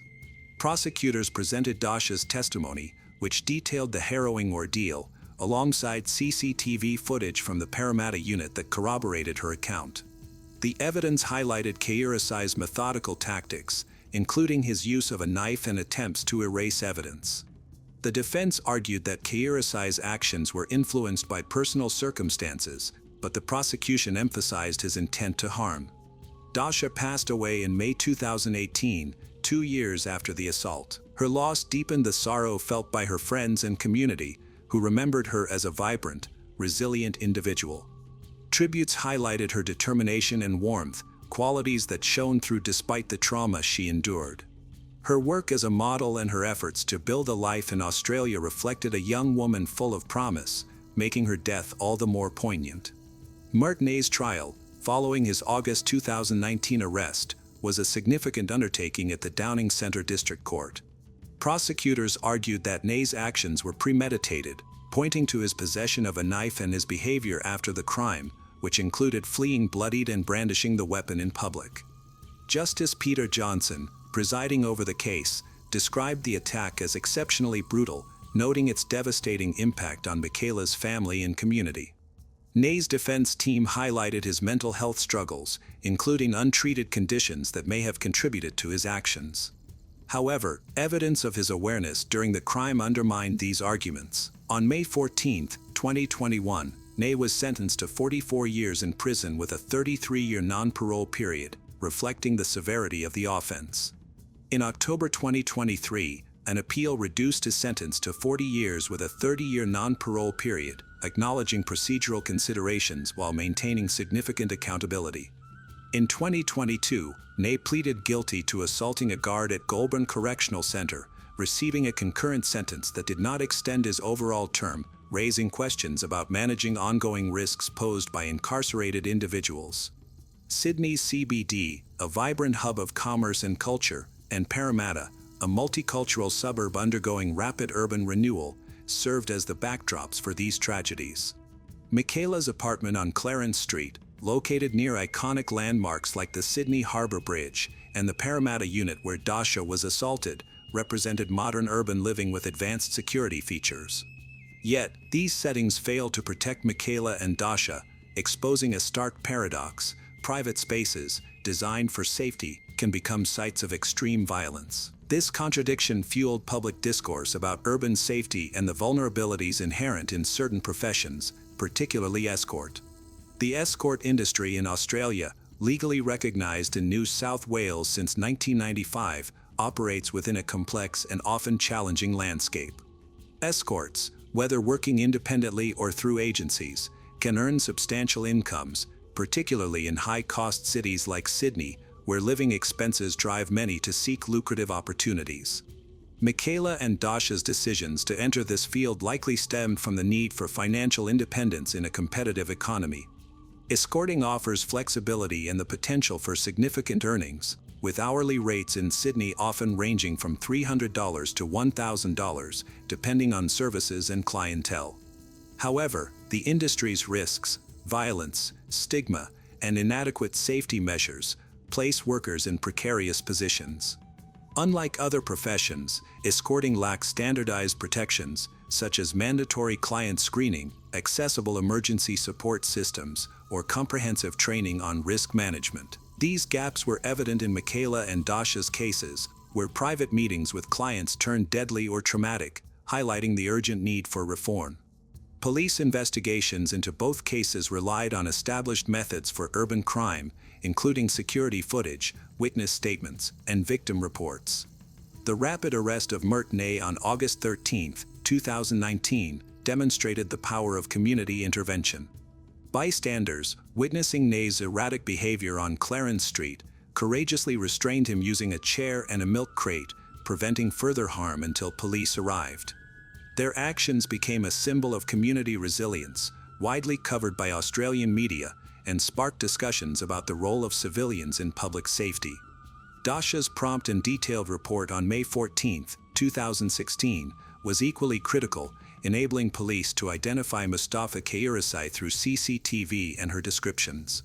However, the scarcity of witnesses in modern residential buildings, designed with privacy in mind, posed significant challenges. In Parramatta, the unit's security measures limited external accounts, complicating efforts to corroborate Dasha's testimony and underscoring a broader issue in investigating private space crimes. Serial offender Mustafa Kairisai was sentenced to 34 years in prison in August 2021 for 30 counts of abuse assault, and child abuse, having assaulted a schoolgirl over 5 hours at 10 locations in 2016. He received an additional 38-year sentence for the abuse and robbery of 7 other women in the same year, including Dasha Volnukin. In 2021, Kairasai was given just 12 months to live after being diagnosed with an undisclosed terminal illness and undergoing chemotherapy in prison. Had he survived, he would not have been eligible for release until 2066. Correctional Services NSW confirmed that 31-year-old Kairasai died in the high-security prison block at Prince of Wales Hospital in January 2022. Australia's legal system, grounded in common law principles, delivered verdicts in both cases, but the outcomes revealed systemic challenges. Nay's 40-year sentence, adjusted on appeal in October 2023, and Kairasai's 72-year sentence in 2021 provided a measure of accountability, yet the prolonged trials and complex defenses, particularly Nay's mental health arguments, delayed resolution for the victims' families. The economic realities of Sydney, one of the world's most expensive cities, played a significant role in Michaela and Dasha's choices. With median rent for a one-bedroom apartment in the CBD exceeding $700 per week in 2019, and living costs rising steadily, many young people turn to high-paying industries like escorting to afford a comfortable lifestyle. This economic pressure, combined with the flexibility of escort profession, makes it an attractive option, yet the lack of regulatory oversight leaves workers exposed to exploitation and violence. Comparative data from other decriminalized jurisdictions, such as New Zealand, suggests that mandatory client registries and worker support networks can reduce violence, offering a model for Australia to consider. Implementing such measures could address the systemic vulnerabilities exposed by these cases, ensuring that financial necessity does not come at the cost of safety. The role of technology in these investigations also warrants examination. CCTV footage was pivotal in both cases, providing visual evidence that linked Nay and Kairasai to the crime scenes. However, the limitations of surveillance in private spaces, where cameras are restricted to common areas like lobbies, highlight a gap in evidence collection. Balancing technological innovation with civil liberties is a critical challenge for Australian law enforcement, particularly in high-density urban areas where crimes often occur behind closed doors. The legacy of Michaela Dunn and Dasha Volnukin serves as a powerful call to action. Their stories, though marked by loss, highlight the resilience of individuals and communities in the face of adversity. Michaela's vibrant engagement with Sydney's cultural life and Dasha's determination to build a new life in Australia reflect young women full of potential, whose lives were cut short by preventable violence. By addressing the systemic issues exposed by their cases, urban safety gaps, escort vulnerabilities, mental health deficiencies, and sentencing disparities, Australia can honor their memory through meaningful change. Enhanced protections, better support systems, and a commitment to equity can ensure that no one else faces such preventable harm, creating safer, more inclusive communities for all. Emily Beatriz Azevedo Sena was born in Várzea Grande, a city in the Brazil state of Mato Grosso. She lived with her mother and her stepfather, who became a father figure to her when she was 6. He worked as a radiology technician at Santa Helena Hospital in the nearby city of Cuiabá. The family lived a modest yet close-knit life. Emily was known for her kind nature, calm demeanor. Classmates and neighbors often described her as a gentle person who avoided conflict. At 16, Emily found out she was pregnant, a surprising discovery that she ultimately accepted. The father was a young partner of similar age. Instead of pulling away, he supported her throughout the situation. They started living together and he actively participated in getting ready for the baby's arrival. He went with Emily to doctor visits, assisted with planning, took part in conversations about names and baby items. Despite their youth, her partner demonstrated a strong sense of responsibility, dedication. Although their relationship encountered challenges because of their age, it was characterized as stable, supportive. For Emily, becoming pregnant was a major milestone in her life. She eagerly talked about her future daughter and shared her excitement with family, friends. Her mother and stepfather were very supportive, helping her choose furniture, buy clothes, prepare the nursery. Their home was filled with joy and anticipation. They celebrated the gender reveal twice, once with her partner's relatives and again with Emily's family. Friends remembered how glowing she looked when discussing her journey to motherhood. In another part of Mato Grosso, Natalie Helen Martins Pereira, a 25-year-old married to Christian Albino Cibalho de Arruda, 28, was raising their 3 children, a girl and 2 boys. Natalie worked in public safety, officially employed by the fire department while also taking nursing classes. To others, she seemed organized, responsible. However, beneath this surface, her life was more complicated. Several years ago, Natalie had a medical procedure that tied her fallopian tubes, which prevented her from becoming pregnant naturally. Despite this, she began claiming that she was expecting another child. To support her claims, Natalie created fake medical documents, including ultrasound images, and told others that she was having a baby girl. Christian believed her and shared the news on social media, posted the ultrasound images, even organized a gender reveal party.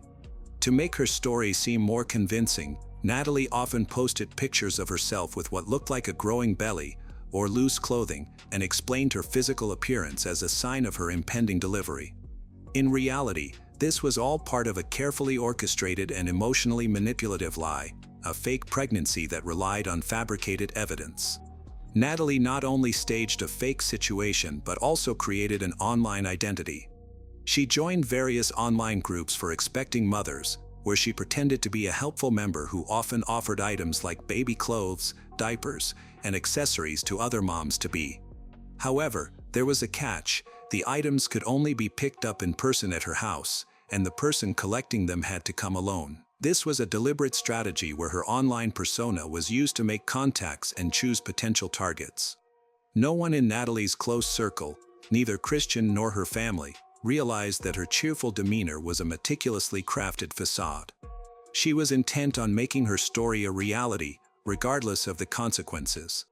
A few weeks before her disappearance, Emily started participating more often in online groups for expecting mothers. She shared her pregnancy thoughts, sought advice, and welcomed support. In one of these forums, she was approached by a user. Her messages were friendly. She offered to donate items for Emily's future daughter, such as clothes, baby blankets, and diapers. This seemed generous, and Emily was genuinely interested. Their conversation soon turned more personal. The user came across as warm and caring, emphasizing her desire to help. When Emily suggested bringing someone with her, like her partner or sister, Natalie became uneasy.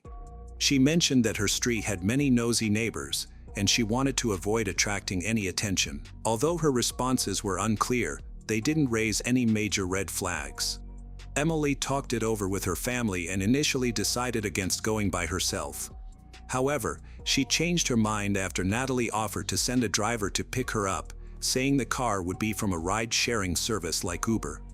On March 12, 2024, around noon, a car came to pick up Emily. However, the driver, as later discovered by investigators, was not affiliated with any ride-sharing service. It was believed that he was either a relative or a friend of Natalie. The car was an ordinary civilian vehicle. Unaware of any potential danger, Emily got in after telling her mother that she would be back soon. She thought the outing would be just a quick trip to collect some donated items before returning home. After more than an hour without any updates from Emily, her mother, Ana Paula Meridian, started to feel anxious. Soon, messages began to come from Emily's phone. However, instead of soothing her worries, the texts only increased her anxiety. Emily claimed she was fine, enjoying a pastry, and would be back soon. Yet, something felt wrong. The language used was strange, overly formal, and didn't match Emily's usual way of writing. Ana quickly realized that someone else must have sent the messages. She attempted to call Emily, but there was no response, and her voice messages went unheard. As her concern grew, the family reached out to friends and acquaintances in hopes of finding Emily. Emily's stepfather was working at the hospital that day. He sensed something was wrong. He knew Emily had intended to pick up some items, and her failure to answer calls made him even more anxious. That evening, the family quickly decided to file a missing person report. At that time, no one knew where Emily was, who the driver was, or where she was headed. The only clue the family had was an online conversation with someone, the woman, who mentioned living in the Jardim Florianopolis neighborhood in Cuiabá. This clue marked the beginning of a search by family members and friends. Worried and desperate, they knocked on doors in the neighborhood, checked the streets, and attempted to call the number mentioned in the messages, but no one answered. Communication had completely stopped. Emily's phone was still on, but she wasn't answering. Then, Natalie suddenly changed her online behavior. She stopped replying to chat group messages and withdrew her support for others. Later, it was revealed that shortly after Emily left home, Natalie deleted all her messages and her account. This disappearance from the online world only confirmed the family's deepest fears. This was not a chance occurrence. By the evening of March 12th, the search for Emily was in full swing. Her family had reached out to the local police, shared her photos on social media, and appealed to the public for assistance. The initial hours after her disappearance were filled with urgency and anxiety, but no one anticipated how drastically the situation would develop. The following morning, March 13, 2024, a woman arrived at the emergency room of Santa Helena Hospital in Cuiabá with a newborn. She was in a wheelchair and told the hospital staff that she had given birth at home the day before.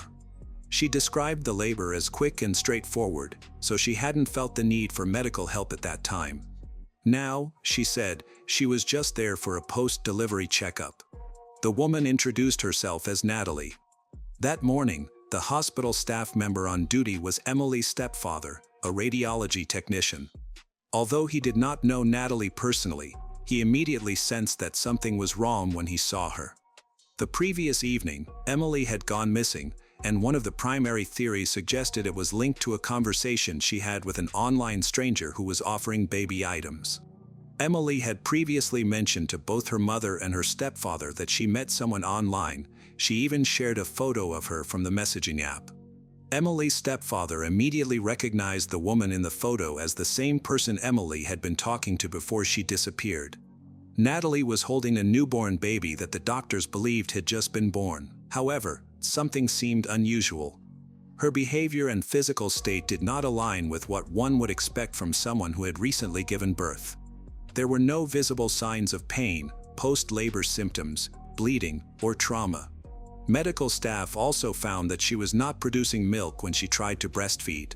Even the way she stood and moved raised concerns. Even though she arrived in a wheelchair, she moved around confidently and chose to sit in a chair rather than needing to. A preliminary medical evaluation raised concerns. There were no signs that she had recently given birth. Her cervix was not dilated, and her uterus was of normal size, showing no changes or discharges that usually occur after delivery. This became crucial evidence that proved her story was false. The medical staff quickly informed hospital administrators and contacted local authorities about the situation. Emily's stepfather told investigators that Emily had gone missing the day before after planning to meet a woman. When he recognized the woman in front of him matched Emily's description and photo, his concerns grew. When officers arrived at the hospital, Natalie claimed that the newborn girl was her daughter, whom she had given birth to at home. She could not provide any documentation to support her claim, saying the birth was unexpected and there was no time to go to a medical facility. She answered questions calmly and showed no signs of distress. Investigators started looking into the origin of the newborn. They ordered emergency blood tests and DNA analysis. Medical professionals confirmed that the baby had been born within the last 24 hours, which matched the timeline of Emily's disappearance. This led to a troubling question: could this child be Emily's daughter? Investigators examined Natalie's phone and found deleted conversations, including exchanges with Emily. These messages showed that Emily had agreed to meet Natalie to receive baby items. This evidence indicated a clear pattern of deception. Natalie had created a false identity, gained trust, and arranged a meeting under false pretenses. At this point, the idea that Natalie had simply gone to the hospital for a checkup was no longer believable. Law enforcement began to suspect that Natalie may have brought a baby that she did not give birth to, but rather one that was taken from someone else. Their suspicions were confirmed when they analyzed ultrasound images that Natalie had shared on social media. Investigators discovered that these images did not belong to her. They were taken from another woman's profile, a woman living in a different state, who had no known connection to Natalie. As these discrepancies emerged, the police shifted their focus to finding Emily. The infant Natalie had brought to the hospital was placed in temporary protective custody under the care of social services until her biological identity could be verified. Shortly after, Natalie was taken to the police station for formal questioning. At first, she remained silent.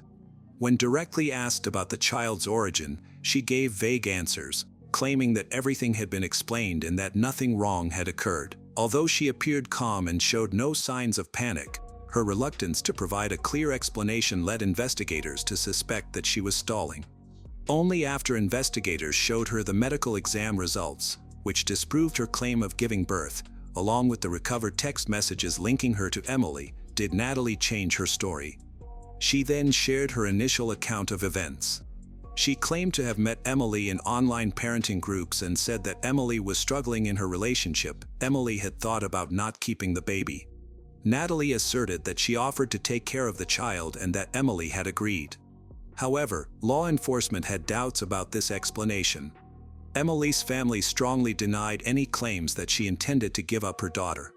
They insisted that Emily had been excited about her baby's arrival and never showed any doubts about keeping her. The whole family actively prepared for the new baby by buying clothes, setting up a nursery, and celebrating together. Emily's mother and stepfather emphasized that she viewed her future daughter as the most important part of her life, and the thought of giving the baby away was entirely unthinkable for her. This information was part of the official case file, and Natalie's statements were now being examined for inconsistencies. When faced with increasing evidence, Natalie eventually changed her story. In a second interview with investigators, she confessed that she had tricked Emily into coming to a house by pretending to offer baby items. Emily arrived alone, as they had agreed in their online communication. Emily then began to feel pain and sat down, complaining of cramps. At that moment, Natalie approached her from behind and forcefully restrained her. After Emily lost consciousness, Natalie bound her wrists and ankles with materials she had available. She then tried to deliver the baby by making an incision in Emily's abdomen with a sharp kitchen tool. Emily received no medical assistance and ultimately died due to severe blood loss. Natalie did not express any regret in her statement. She claimed that she wanted to take care of the baby and did not mean to cause any harm. However, the way she acted, using restraints and preparing certain materials, suggested that her actions were thought out beforehand. As Natalie continued to speak, her versions of events became more inconsistent with the facts. Investigators ultimately determined that the incident was pre-planned. After questioning Natalie, law enforcement started investigating all places associated with her. One property in the Jardim Florianopolis area received special attention. This private residence, owned by Natalie's brother, was said to be where she met Emily. During the property inspection, police noticed an area behind the house where the ground looked recently disturbed. The soil was uneven. They quickly cordoned off the area and called in forensic specialists. As the specialists carefully removed the top layer of soil, they discovered that a body had been buried. Emily's body was found in a shallow grave, covered loosely with dirt and debris. The way the body was positioned indicated it had been disposed of hurriedly. Her wrists and ankles showed signs of restraints, including ropes and bits of plastic cable. Investigators later determined that the bindings were made from old internet wiring. The grave itself was poorly dug, without the use of tools, and was barely big enough to hold the body. Emily's body displayed clear signs of trauma on her body. Her face had visible injuries, including bruises, swelling, and scratches. Forensic experts noted damage to her cheekbones and nose. There were also marks on her neck that suggested she had been choked, as well as bruises on her wrists indicating she had been forcefully held down. The autopsy revealed that these injuries occurred while she was alive, implying the use of significant force. It was determined that her death resulted from severe blood loss due to a deep wound in her abdomen. The precise T-shaped incision in her lower abdomen indicated that it was not an accident. Forensic experts indicated that the shape and depth of the cut suggested the perpetrator had a basic understanding of internal anatomy and made an effort to avoid injuring the baby. This degree of knowledge is rare for someone without medical training, although it could be obtained by watching detailed instructional videos. This was further confirmed by analyzing Natalie's internet search history. A key finding was that the burial site had been prepped in advance. Initially, Natalie claimed she dug the grave after the incident, but she later changed her story, admitting it was prepared the day before the meeting. A forensic team carefully examined the scene. Using chemical tests, they discovered important traces of biological material both inside the house and throughout the property. Blood stains were present in multiple rooms. Although some parts of the floor had been cleaned, residues were still left in the tile grout and seams. These findings were meticulously recorded and included in the criminal case. Given the amount of evidence, authorities officially reclassified the case as a premeditated crime with aggravating factors. Immediately after her arrest, Natalie stated that she acted alone and that her husband, relatives, anyone else were unaware of her plans. At that time, the house was occupied by her brother and his wife. Natalie stated that her brother and his wife were not home when the crime happened, but investigators could not confirm this. Their exact whereabouts during that time remained uncertain. A significant question was whether they could genuinely be unaware of a freshly dug pit on the property or that someone had come in to help clean the house. However, it was later established that Natalie had been to the house several times leading up to the incident, under the pretense of helping with chores or spending the weekend. This made her visits seem normal and unremarkable to those living there. Forensic experts noted that it would be very challenging for a single person to dig a pit, commit an act of violence, perform a makeshift procedure, move a body, clean the crime scene, hide evidence, and leave the area without drawing attention, all within a short period. This is especially true given the logistical difficulties involved. The body was wrapped in fabric and required various materials, while the cleaning process included removing items, white blood, and washing clothing. Each of these tasks demanded time, strength, and coordination. Did Natalie truly act alone? At the time of the investigation, there were increasing suspicions, but no solid evidence was found linking anyone else to the case. No family member had been officially identified as an accomplice. Cayo Police Chief Fernando Alvarez Albuquerque said authorities are continuing to investigate whether Natalie's husband, brother, and the driver had anything to do with the death and burial. After the body was officially identified and all forensic procedures were completed, Emily's family received permission for a burial. Because of the condition of the remains, the service was conducted quickly. The ceremony was brief and did not include a traditional farewell. It was held privately, attended only by immediate family members, Emily's mother, stepfather, the young father of the baby, and a few other relatives. The family was devastated by the loss. They were deeply affected emotionally and unable to speak publicly about their grief. Emily's mother, as reported by those close to her, was in a fragile emotional state and had withdrawn from social interactions, avoiding even her neighbors. Emily's partner, who never expected to become a father under such tragic circumstances. According to the family, he has remained dedicated. He frequently visits the baby. Despite his young age, he has shown a desire to be actively involved in raising his daughter. The newborn, who was rescued after the incident, has been placed temporarily in the care of her grandmother, Emily's mother, a decision made by child welfare authorities and the district attorney's office. Emily's stepfather is also considered one of the responsible guardians. During the first few weeks, medical professionals monitored the baby's condition closely. Fortunately, she stayed in stable health. After receiving medical clearance, the baby was taken home to the same place where her mother had lived. The reason for Natalie's actions remained a key topic of conversation. Even though she was already a mother of 3, she pretended to be pregnant for almost 9 months, creating an illusion of expecting another child. She went to great lengths to forge medical records and create a believable story online, portraying herself as an expectant parent on social media. However, her goal was not just to have another baby, she specifically sought out expecting mothers who were likely to have daughters.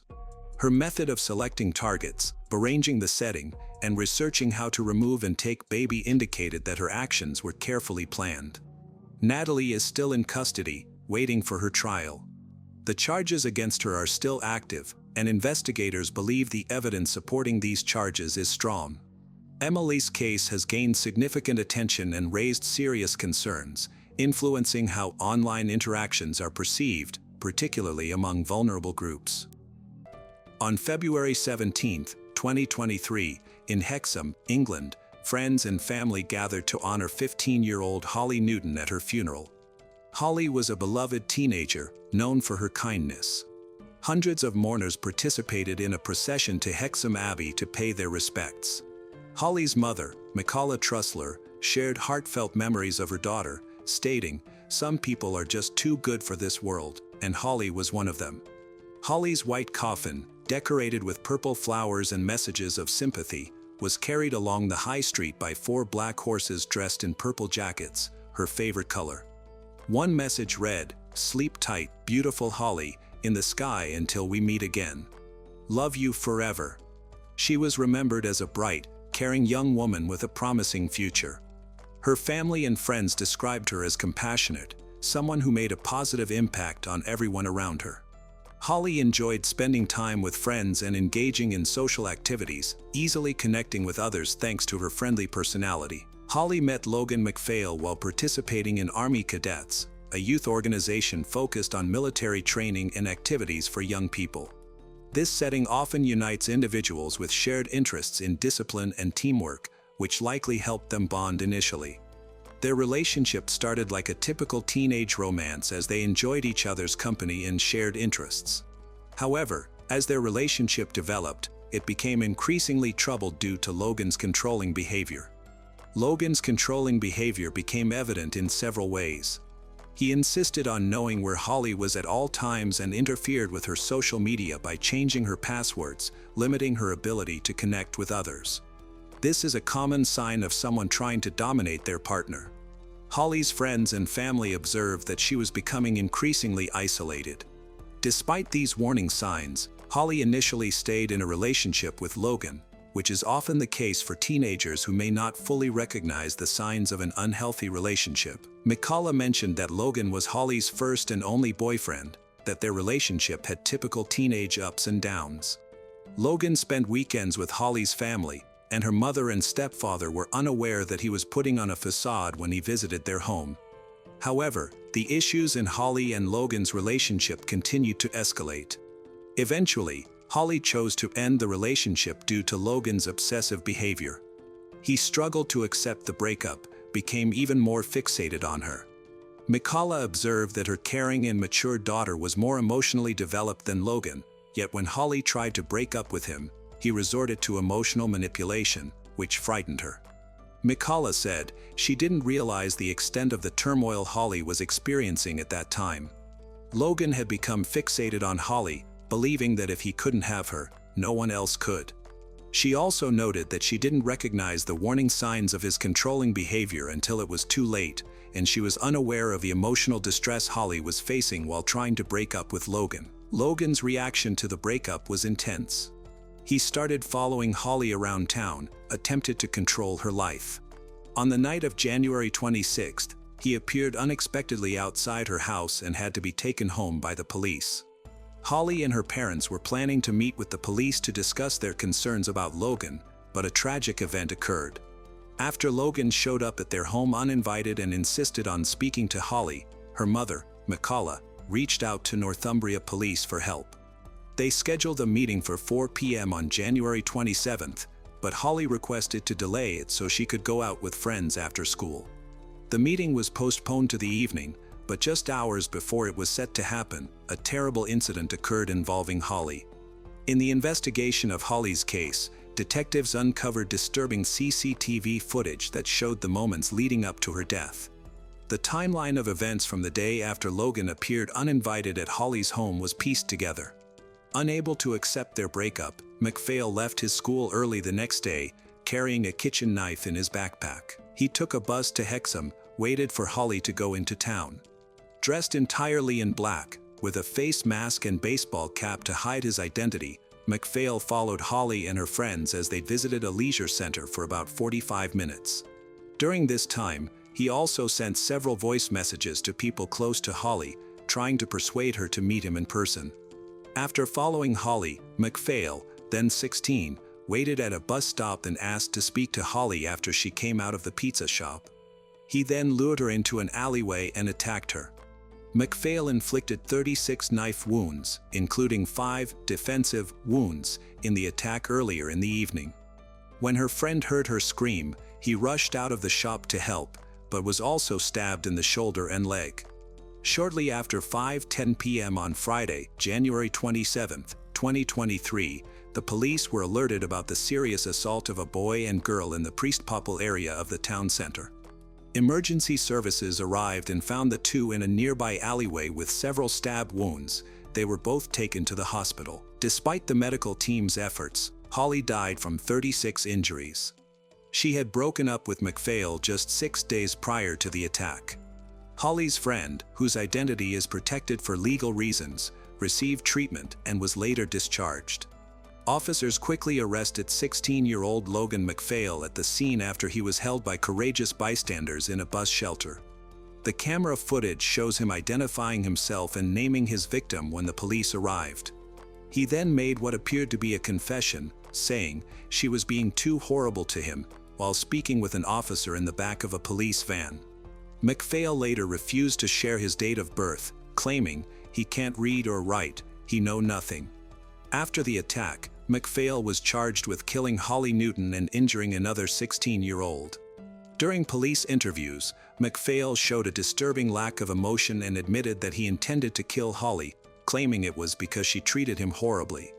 It took 18 months for the case to go to court because McPhail's lawyers argued that his learning disabilities and autism diagnosis made him unfit to stand trial, meaning he wouldn't fully understand the legal process. However, after reviewing evidence from several experts, the judge determined that McPhail could participate in the proceedings. Throughout the trial, the defense suggested that his various issues meant he didn't grasp the consequences of his actions, but the jurors disagreed. Justice Hilliard addressed, stating, "Logan aimed to lure Holly into the alleyway, a secluded area where you believed you could attack her without anyone intervening." Hilliard believed Logan had already decided to harm her, as Logan realized from her reactions at the bus stop that she was not interested in rekindling his relationship. Fueled by resentment and jealousy, Logan still managed to plan his attack. Logan waited for the right moment, convinced her to move deeper into the alley. After ensuring a passerby had left, then you took out his knife and launched a brutal assault on her. The judge pointed out that Holly suffered severe knife wounds to her jaw, skull, spine, and shoulder during the attack. Justice Hilliard remarked that inflicting such harm was a horrifying act. Holly's mother was prevented from reaching her in the alley or seeing her in the ambulance due to the dreadful state she was in. The attack was so forceful that the knife broke, with the blade bending significantly. The pathologist mentioned that encountering a knife in such a damaged condition is extremely rare. The judge stated, "He believed you intended to kill her and understood the finality of death." It appears McPhail carried the knife that day to intimidate Holly by harming himself and decided to attack her when he realized their relationship wouldn't be rekindled just before the incident. Justice Hilliard emphasized, Holly had every right to end the relationship and choose to spend time with others. In concluding his remarks during sentencing, Hilliard acknowledged the significance of the relationship to McPhail, especially considering his troubled home life. His speech impediment hindered his ability to form relationships and friendships with others, making his bond with Holly's particularly valuable, the judge noting that this contributed to McPhail's struggle to accept the relationship's end. He noted that while McPhail expressed remorse, he also demonstrated a tendency to blame Holly. His testimony revealed that he had convinced yourself that Holly treated he poorly. Before the verdict was announced, Holly's mother made an emotional statement about the day she learned what happened to her daughter. McCullough said that in the months before her murder, it was clear that Holly was unhappy and no longer wanted to continue the relationship. Because she was so young, she didn't know how to get out of it. For Holly, she often felt sorry for people, which is why she kept going back and moving forward. She said that on Friday, January 27, 2023, their lives changed forever. She mentioned that she had kissed her 4 children goodbye as they left for school, and one of them never returned home. She expressed her disbelief about how any parent could understand receiving a phone call from a stranger saying that their daughter had been stabbed. Those words replayed in her mind as they rushed to the scene, with two of her children in the car, crying and scared about what was happening. She stated that she never imagined the horrific reality they would face. Mikala reflected that the look of pure trauma on their children's faces when they saw their sister being taken away in an ambulance was something they would never forget. They conveyed that the gravity of the situation was beyond anything they could express. They added that they would always remember being prevented from seeing their daughter in that alley or in the ambulance, from seeing her open eyes or hearing her last words, knowing that they weren't able to be by her side. They mentioned that they couldn't even hug or touch her in the hospital, stating that their daughter became a crime scene and that she was evidence. Holly's situation is a clear example of domestic abuse. Although the law may prevent from labeling it as such due to her age, Logan was so obsessed with her that he felt if he couldn't be with her, no one else should be either. There is so much media coverage of how many women are killed each year by men, it almost normalizes it for young men like Logan. Things have got to change. MacPhail admitted manslaughter but was convicted of murder as well as wounding with intent. He said he wanted to return some of Holly's belongings, slippers, clothes, and teddy bears, but when he was arrested, he didn't have any of them with him. MacPhail was sentenced to life in prison with a minimum term of 17 years, plus an additional 5 years in prison for intentionally wounding another young man who tried to stop the attack. MacPhail was told that even after serving the minimum term, he would only be released when it was deemed safe to do so. Speaking after the sentencing, Detective Darren Davies of Northumbria Police said it was a truly devastating case, with Holly's future cruelly taken away by MacPhail. Of course, nothing will ever reverse the tragic events of that evening, Detective Davies said, adding that he hopes the result will bring Holly's loved ones a sense of closure so they can attempt to move forward. So many lives have been changed forever by the decisions he made that night, and now he will have plenty of time to think about that in his cell. Lauren and William Heaven adopted a newborn baby girl named Erin in the summer of 1994. From the start, Erin became a cherished member of the family, receiving the same love and care as their biological children. Over the years, she forged a strong bond with her foster sisters, creating a close-knit family that offered mutual support and encouragement. The Heaven family felt that Erin had something special and knew she was meant to be a part of their family. Growing up, Erin was shy and reserved, often struggling to connect with others. However, she found comfort in her passion for horses. From a young age, Erin developed a natural affinity for animals, and riding allowed her to express her true self. The East Tennessee Riding Club became a refuge for her, a place to escape life's pressures. At the riding club, Erin discovered a sense of belonging and friendship. The horses created a supportive environment where she could explore her feelings and build her inner strength. She spent countless hours in the stables, grooming and riding, finding peace in the equestrian lifestyle. Lauren had strict rules for her daughters, especially regarding dating. When Erin met Jonathan Corwin, she realized he was someone special, kind, respectful, and genuinely interested in her. Knowing her parents' strict guidelines, Erin hesitated to introduce Jonathan to the family. After careful thought, she decided to share her parents' expectations with him, knowing that their approval would be necessary if they were to pursue a relationship. Jonathan respected the importance of Erin's family values and took the initiative to ask Lauren and William for permission to date her. They were pleasantly surprised by his approach, appreciating his willingness to honor their expectations and recognize the significance of family. Over time, he became an important part of their lives, respecting their traditions and supporting them during tough times. He swiftly gained their trust and affection. As his relationship with Erin deepened, they officially became a couple, and it felt like he was more than just her boyfriend, he was now part of the family. Jonathan blended in well with the Heaven sisters, spending quality time with them and creating lasting memories. After graduating high school, he chose to enlist in the Marines out of a strong sense of duty. On Erin's 18th birthday, he surprised her with a proposal. Nervous but excited, he knelt down and posed the question he had been eager to ask. Erin's face lit up with joy as she eagerly exclaimed, "Yes."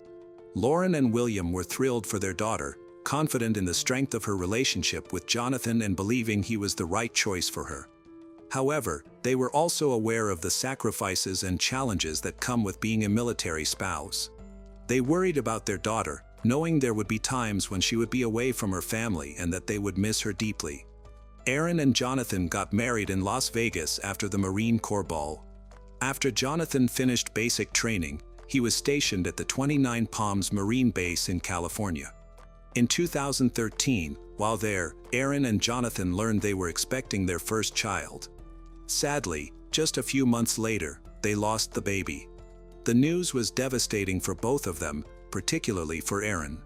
During this difficult time, Jonathan did his best to support and comfort her. 4 months later, Aaron took a pregnancy test and was overjoyed to find out it was positive. Eager to share the news, she decided to wait for her mother Lauren's visit to California in June, believing it would be more special to see her reaction in person. Along with announcing her pregnancy, Aaron and Lauren planned to visit attractions in San Diego, such as SeaWorld and the zoo, looking forward to spending quality time together. They also intended to explore hiking trails in Joshua Tree National Park during Lauren's visit. Aaron planned to go to the park on June 28th. Before leaving, she said goodbye to Jonathan, telling him that she loved him. Jonathan expected Aaron to return by late afternoon, but as the hours passed without her home, he grew worried. He called her more than 50 times, but there was no response. The next morning, June 29th, Jonathan reached out to Lauren in Tennessee, explaining that Aaron hadn't come home the previous day. Lauren was immediately concerned, especially given Aaron's pregnancy and the heat. Lauren feared that Aaron might be lost in the park and was worried about how much water she had with her. Jonathan then contacted the San Bernardino County Sheriff's Department to report his wife as missing, providing details about Aaron's last known location and asking for help in finding her. The detective assigned to the case considered the possibility that Aaron had driven to Tennessee to see her mother, Lauren, but Lauren firmly rejected this idea, noting that Aaron disliked driving and had a poor sense of direction. To search for Aaron, Jonathan and his Marine friends went to Joshua Tree National Park, a vast 800,000-acre area of rugged desert terrain. This challenging environment, combined with the intense heat of late June, made the search even harder. As the detective looked into Aaron's disappearance, he began to explore the state of Aaron and Jonathan's marriage. Although they seemed like an ideal couple, he quickly found that things were not as they appeared. In reality, their marriage had been under strain since the loss of their baby. Aaron's mental health had suffered greatly, leading her into a deep depression that impacted every aspect of her life, including her relationship with Jonathan. The investigation also revealed that they were dealing with financial difficulties. They were burdened by debt, which added to the tension in their marriage. Throughout the investigation, the detective discovered that Aaron had formed a close friendship with Christopher and Nicole Lee. Christopher, like Jonathan, was a Marine, which created an initial bond. Additionally, Aaron and Nicole shared a love for horses, bringing them even closer together. Nicole introduced Aaron to White Rock Horse Rescue Ranch, about 45 minutes from their military base in 29 Palms. This ranch offered Aaron a chance to escape her problems and find peace in a serene environment. As Aaron's relationship with Jonathan worsened, she became increasingly attached to Christopher. The detective revealed that Christopher, having recently returned from Afghanistan, also faced personal struggles. Their shared experiences and emotional connections through their love of horses created a strong bond. Aaron's affection for Christopher's 6-year-old daughter, Liberty, further deepened their relationship. She often babysat Liberty, providing a nurturing atmosphere that strengthened her ties to Christopher and her family.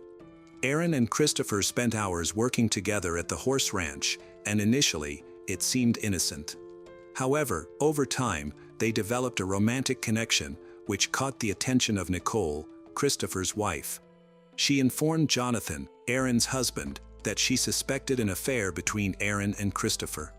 Jonathan was devastated to hear that Aaron had been unfaithful. Despite this betrayal, he loved Aaron deeply and wanted to work on their marriage. Consequently, Aaron ended her relationship with Christopher and reconciled with Jonathan. However, a deeper investigation into Aaron's disappearance revealed a different story. Detectives found evidence that Aaron and Christopher were still involved romantically. This information came from Aaron's close friend, Jessica, who mentioned that on the day Aaron vanished, she had excitedly talked about a special trip with Christopher. Aaron hinted to Jessica that Christopher might propose, despite being married to Jonathan and pregnant with his child. The most shocking detail was when Jessica revealed that Aaron had doubts about who the biological father of her unborn baby was. This revelation broke Jonathan's heart, especially when detectives informed him that Aaron had planned to meet Christopher on the day she disappeared. The news left Jonathan feeling sad and anxious, as he was now considered a potential suspect in her disappearance. He firmly denied any involvement, maintaining his innocence.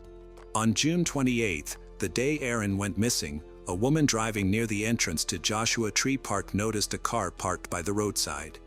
As she drove past, she saw that the car was still there. Suspicious, she took several photos of the vehicle to document potential evidence. 2 days later, on June 30th, another individual who also noticed the car parked there reported it to the police. When officers arrived, they found that the car was registered to Aaron. The woman who took photos of the car became an important witness in the case. She shared the images with detectives, hoping they could aid the investigation. The detectives focused on the location where Aaron's car was parked at the entrance to Joshua Tree Park. While examining the area, they found a set of shoe prints that formed the loop from the driver's side door to some visible tire tracks. This led them to believe that Aaron had parked her car and then got into another vehicle before she disappeared. Christopher, a person of interest, initially claimed he didn't know Aaron well. However, detectives were aware of their extramarital affair. When confronted about his statements, Christopher said he didn't see it as necessary to share details with the police, thinking it wasn't relevant. Eventually, he admitted to having a romantic relationship with Aaron. Despite his claims, the detectives were skeptical and informed him they had evidence showing Aaron went to Joshua Tree National Park to meet him on the day she disappeared. Christopher acknowledged that they had talked about running away together but insisted he was never serious, citing his love for his 6-year-old daughter, Liberty, and stating that he would never abandon her. Christopher initially denied inviting Aaron to the park with him, claiming that she had only overheard him discussing plans to visit the area. He tried to suggest that she had asked to go along. With no solid evidence against him, detectives bluffingly told him that the tire tracks found at the park matched his vehicle, suggesting he had met Aaron there.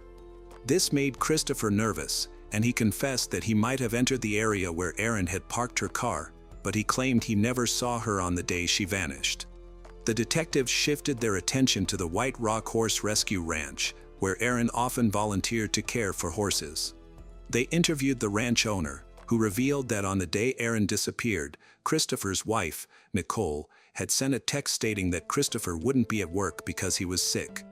The following morning, when Christopher and Nicole returned to the ranch, they appeared tense as news of Aaron's disappearance spread. The owner also mentioned that Nicole believed Aaron was pretending to be missing to gain attention. During the investigation, detectives learned that Christopher and his family were planning to move back to Alaska soon, as he was nearing the end of his military service. The ranch owner had allowed Christopher and Nicole to borrow her SUV for transporting their belongings and permitted the detectives to search the vehicle. Inside the SUV, investigators found a potato launcher, which is considered an illegal weapon in California. This discovery led to Christopher's arrest, although he was released on bail on July 5, 2014. A week later, he was discharged from the Marines. Meanwhile, the search for Aaron continued in San Bernardino County. Aaron's husband, Jonathan, passed a polygraph test, indicating he was truthful and not a suspect. At this stage of the investigation, detectives believed that Christopher had lured Aaron to Joshua Tree National Park, where he killed her and disposed of her body in one of the shafts. A breakthrough came when a friend who had accompanied Christopher on a scouting trip provided detectives with photographs from their outing. Using these photos, detectives engaged a cave expert to pinpoint where they were taken in the Mojave Desert. The expert identified the location as the Rose Peru mine. However, since there are multiple mines in the area, Aaron's remains could be in any of them. Determined to find Aaron, a large-scale search of the Rose Peru mine commenced, lasting several weeks as detectives meticulously searched the desert for clues. Despite their extensive efforts, the search did not yield any positive results.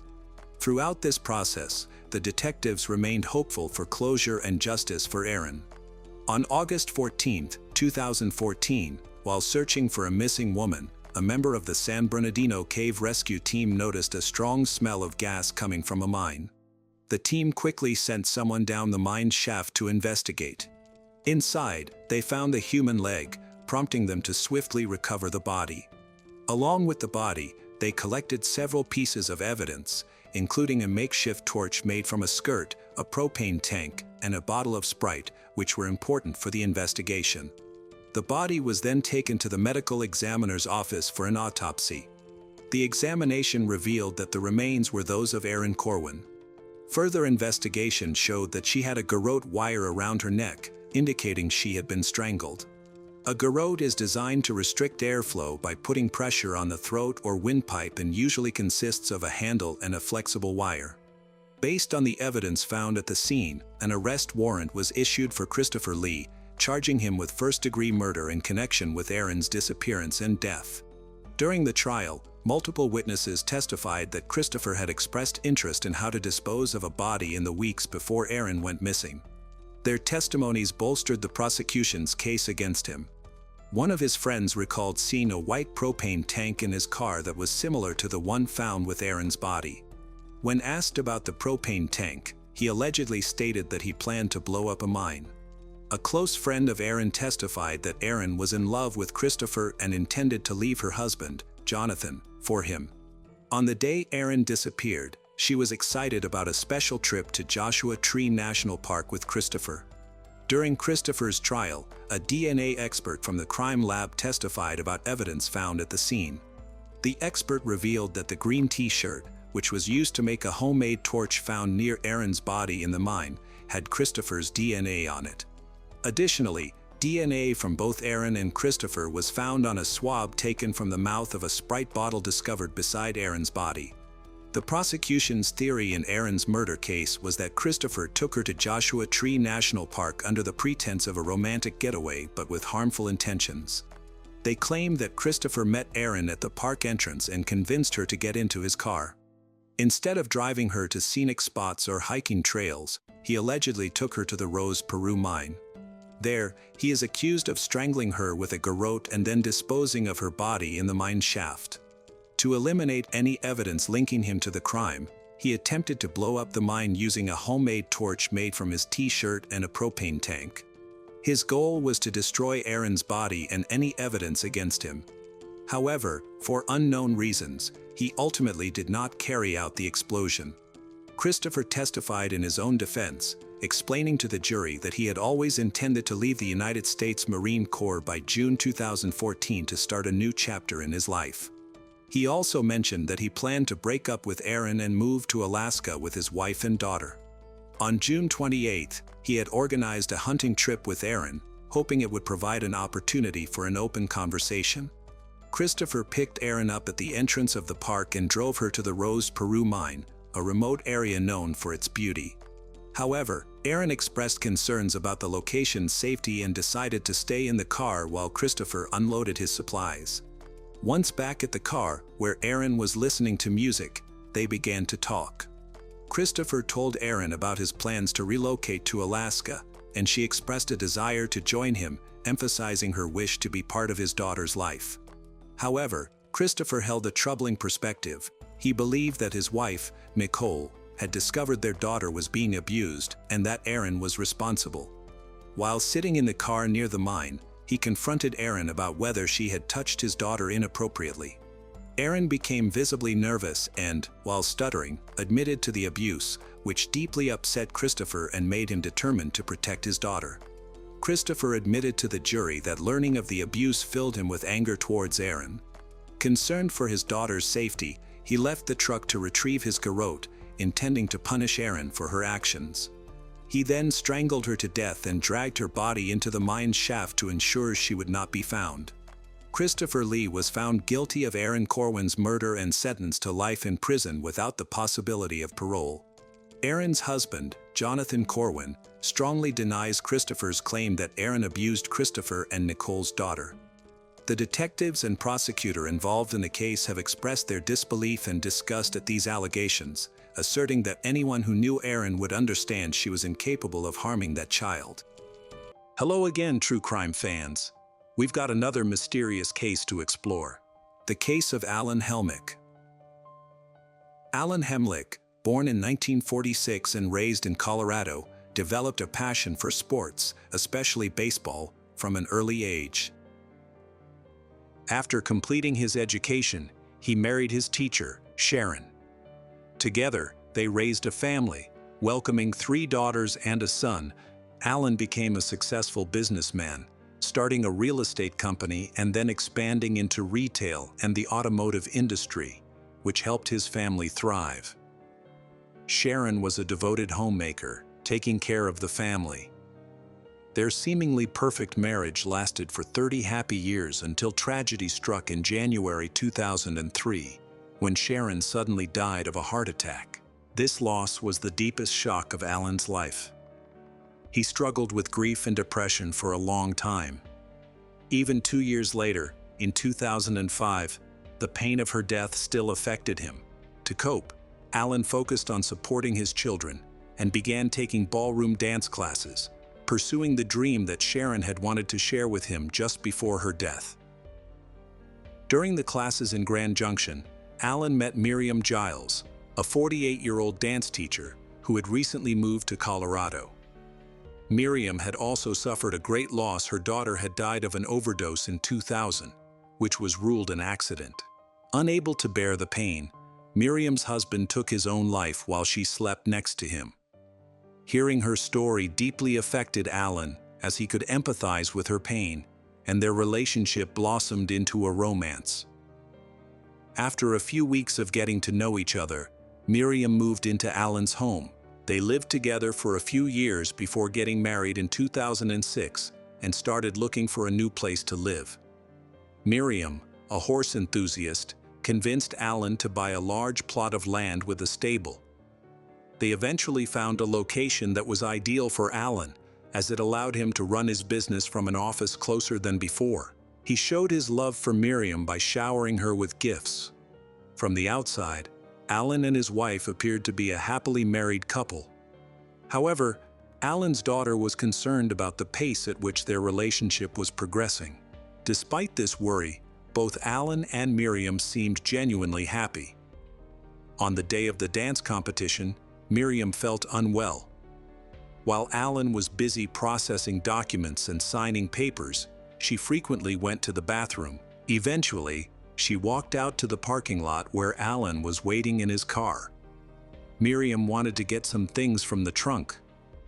After opening the trunk and searching for a while, she felt unwell again and hurriedly went back inside. Meanwhile, Alan continued to wait in the car. Suddenly, he noticed smoke coming from the back of the car. At first, he thought it was just exhaust smoke and turned off the engine. However, the smoke became thicker and blacker. Realizing something was wrong, Alan got out of the car and saw a fire in the trunk. He quickly ran inside to get a fire extinguisher. On the way, he met Miriam, who was using a container to get water from the bathroom to put out the fire. The fire department was called and quickly arrived to extinguish the flames. When Alan checked the trunk, he found a burnt rope soaked in gasoline. This raised suspicions, indicating that the fire was intentionally set and not due to a car malfunction. The fire department interviewed witnesses and assessed the scene, concluding that only Miriam could have caused the fire. However, Alan firmly believes that this is impossible, but he could not ignore the possibility that an intruder had quietly approached the car. He refused to believe that his beloved wife would try to harm him, let alone kill him. He dismissed the incident as an accident, although he expressed some doubts. The event was quickly forgotten, and although there was still uncertainty after the fire, the couple's life returned to normal. Unfortunately, during this time, Alan fell ill. He spent most of May in bed, but by June, he was starting to feel a little better. Although he was diagnosed with hypertension, he began to adopt a more active lifestyle. Alan loved life and looked forward to the opportunity to return to the field when he regained his health. After a long illness, he seemed to be recovering. However, he did not answer missed calls. This continued until June 2008, when Alan's daughter attempted to contact her stepmother, Miriam. She was also unable to reach him, so she left a voicemail mentioning her plans to visit her father. Unfortunately, her efforts went ignored. On the evening of June 6, she continued to try to contact her father, noting that she had not been able to reach him for over a week. She called her stepmother back, but there was no answer. In the voicemail, she asked her stepmother to inform her father that she wanted to see him and was concerned about his well-being. Despite living nearby, all of her attempts to contact him went unanswered, making it unclear why she did not go to the farm to check on him in person. At approximately 8 a.m. on June 10, 2008, Miriam left the house to go to the local Walmart. After shopping, she contacted her horse trainer. At approximately 9 a.m., Miriam called her husband, Alan, and left a voicemail saying that she loved him and planned to pick up groceries before meeting him at a nearby Chinese restaurant at 10 a.m. Alan did not respond to her message. Miriam tried to call him back but could not reach him and asked him to call her. By 11 a.m., Miriam was at the Chinese restaurant waiting for Alan.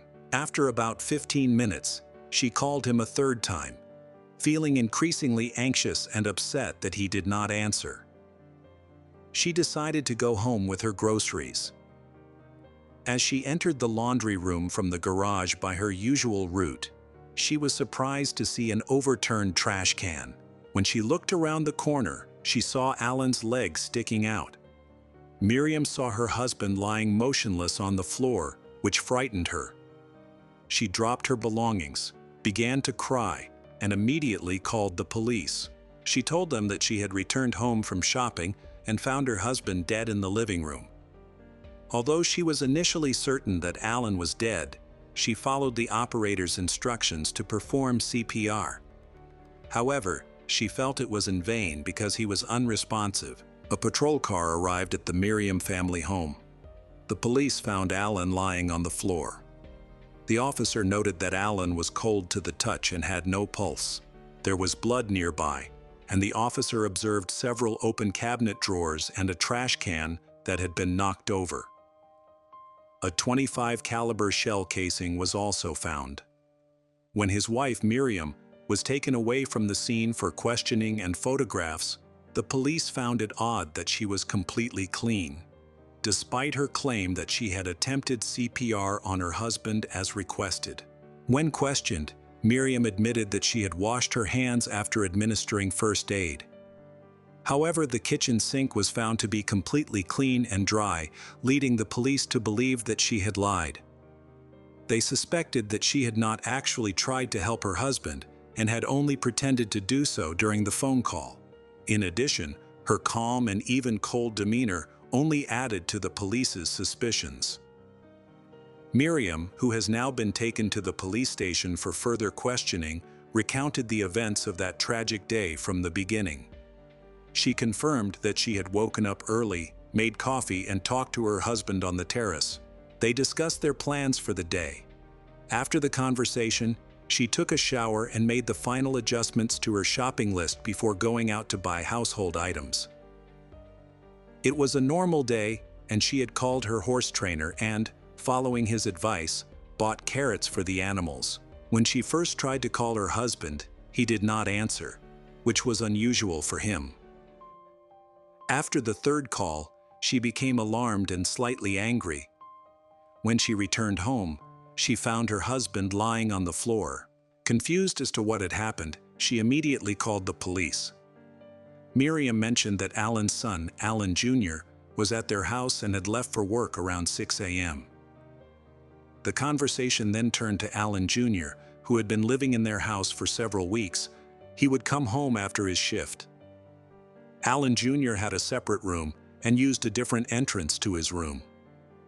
He occupied part of the first floor and tended to live in isolation. At the time of the incident, Miriam had not seen Alan Jr. for about 4 days. She suspected that he was not getting along with Alan, but she did not provide any strong evidence to support this belief. Just before the incident, his son, Alan Jr., had come to visit him from Alaska. They had some paperwork to take care of. Miriam mentioned that they were experiencing problems.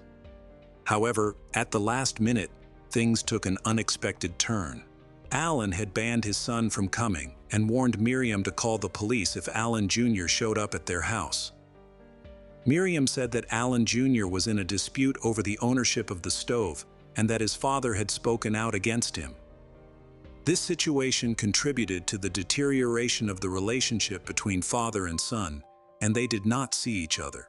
She acknowledged the possibility that Alan Jr. might have threatened her father, but she was unsure of the specifics. It seemed that Miriam was trying to blame Alan Jr. The police discovered a particularly strange detail in Miriam's story. She could not even remember the addresses or ages of her husband's children, which was very unusual. Alan Jr.'s alibi was later verified, clearing him of suspicion. Other family members claimed there had been no conflict between Alan and his son, making it clear that Miriam's story was a lie. The police began to follow her movements around the city on the day of the incident.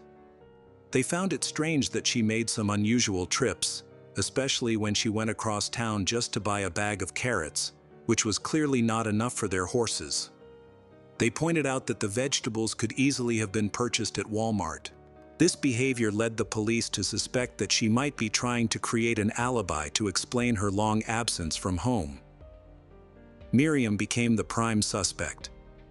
In response to the detectives' questions, she said that they had a prenuptial agreement stating that all property acquired before the marriage would go to his children. She hinted that Alan might have been the victim of a robbery. Miriam observed that some shelves had been pulled out and found her husband's wallet left in the kitchen. Normally, the wallet contained several $100s in cash and several credit cards, but it was now missing. Their house was filled with valuables, but they never locked their doors. Miriam claimed that they never used locks or keys. Miriam stated that her husband had no enemies and that their neighbors were decent people. However, she also claimed that she was not involved in her husband's romantic affairs, so she could not provide details about any potential rivals Alan might have encountered. During questioning, Miriam revealed that Alan owned a gun collection. She also mentioned that Alan had struggled with health issues. She noted that he had quit smoking about a year before the incident due to high blood pressure and that his health had declined since then. Furthermore, he had been taking antidepressants to cope with emotional difficulties stemming from the death of his first wife. Miriam insisted that Alan had no enemies. However, she mentioned a minor dispute that occurred a few weeks before the incident with a contractor who was working on their property. Alan had asked for a handwritten invoice and then delayed payment for several weeks, but the debt was eventually settled. The police inquired whether there was any insurance policy on her husband. Miriam was unsure, but mentioned that Alan owed investors about $400,000 for various projects. This raised suspicions, as she had previously stated that she was unaware of her husband's financial problems. Unexpectedly, Miriam asked the police if they suspected her of being guilty, to which they responded that they had some doubts about her story. In response, she produced a large stack of receipts from various locations in the city where she had made purchases on the day of the murder, as if to demonstrate that she had meticulously collected evidence to support her alibi. After questioning, Miriam's clothing from the night of the murder was collected and tested for gunpowder residue. She was then released. During the autopsy, the medical examiner discovered a gunshot wound to the back of Alan's head. No gunpowder residue was found on his skin. Alan died instantly from the wound, falling to the ground with bruising on his head, arms, and body. There were no defensive wounds, suggesting that he had been attacked by surprise. Toxicology revealed the presence of caffeine and nicotine, but no alcohol, illegal drugs, or prescription medications were detected. It was clear that this was a homicide. An expert determined that Alan had died several hours before the police arrived at the house, around 8 to 9 a.m. His wife left the house around that time, suggesting that she may have been involved in the crime, but there were no traces of blood or gunpowder on her clothes or hands. However, traces of gunpowder were found at the scene, suggesting that Miriam may have changed clothes and cleaned up. The police accessed Alan's cell phone. Earlier that morning, his daughter had called him to discuss some documents and a meeting to sign them. There were also calls from unknown numbers, possibly creditors who had contacted him after hearing about the tragedy. In addition, the phone had received many calls from friends and family. To gather more information, the police interviewed the housekeeper, who had known the Allen family for many years.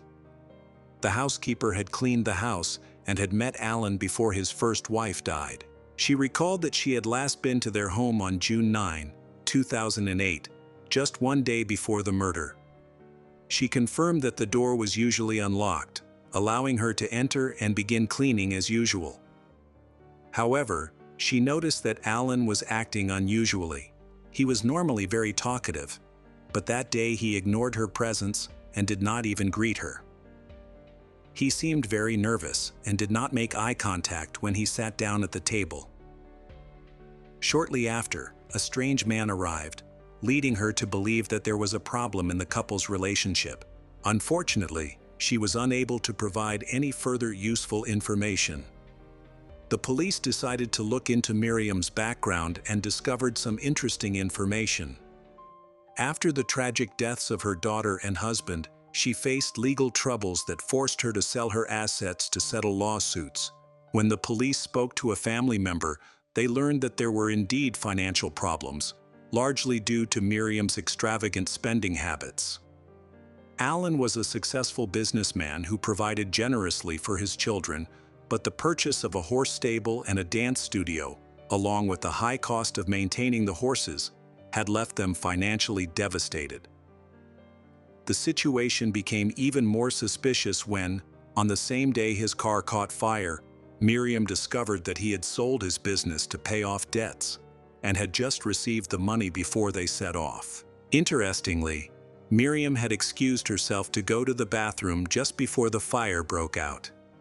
It seemed that she had lost interest in her husband because of their financial troubles and decided to take his money and stay away from him. In addition, none of Allen's relatives were able to contact him in his final days. Allen's daughters felt that Miriam was trying to prevent them from reaching out to their father.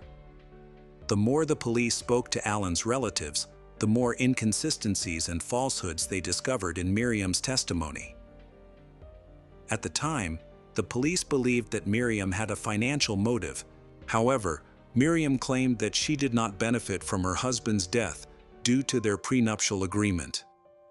According to the agreement, all of Allen's assets would be divided among the children, but the house they bought during their marriage was considered community property. This meant that Miriam could claim half of it if her husband died, which was a significant amount of money. Many witnesses believed that Allen's wife was the only person capable of killing him. Some suspected that his sudden decline in health shortly before his death was related to an attempted poisoning. These suspicions were partly supported by the fact that his symptoms were consistent with those of poisoning. However, an autopsy found no toxins in his system. It is possible that the toxins had been processed by his body during his long illness.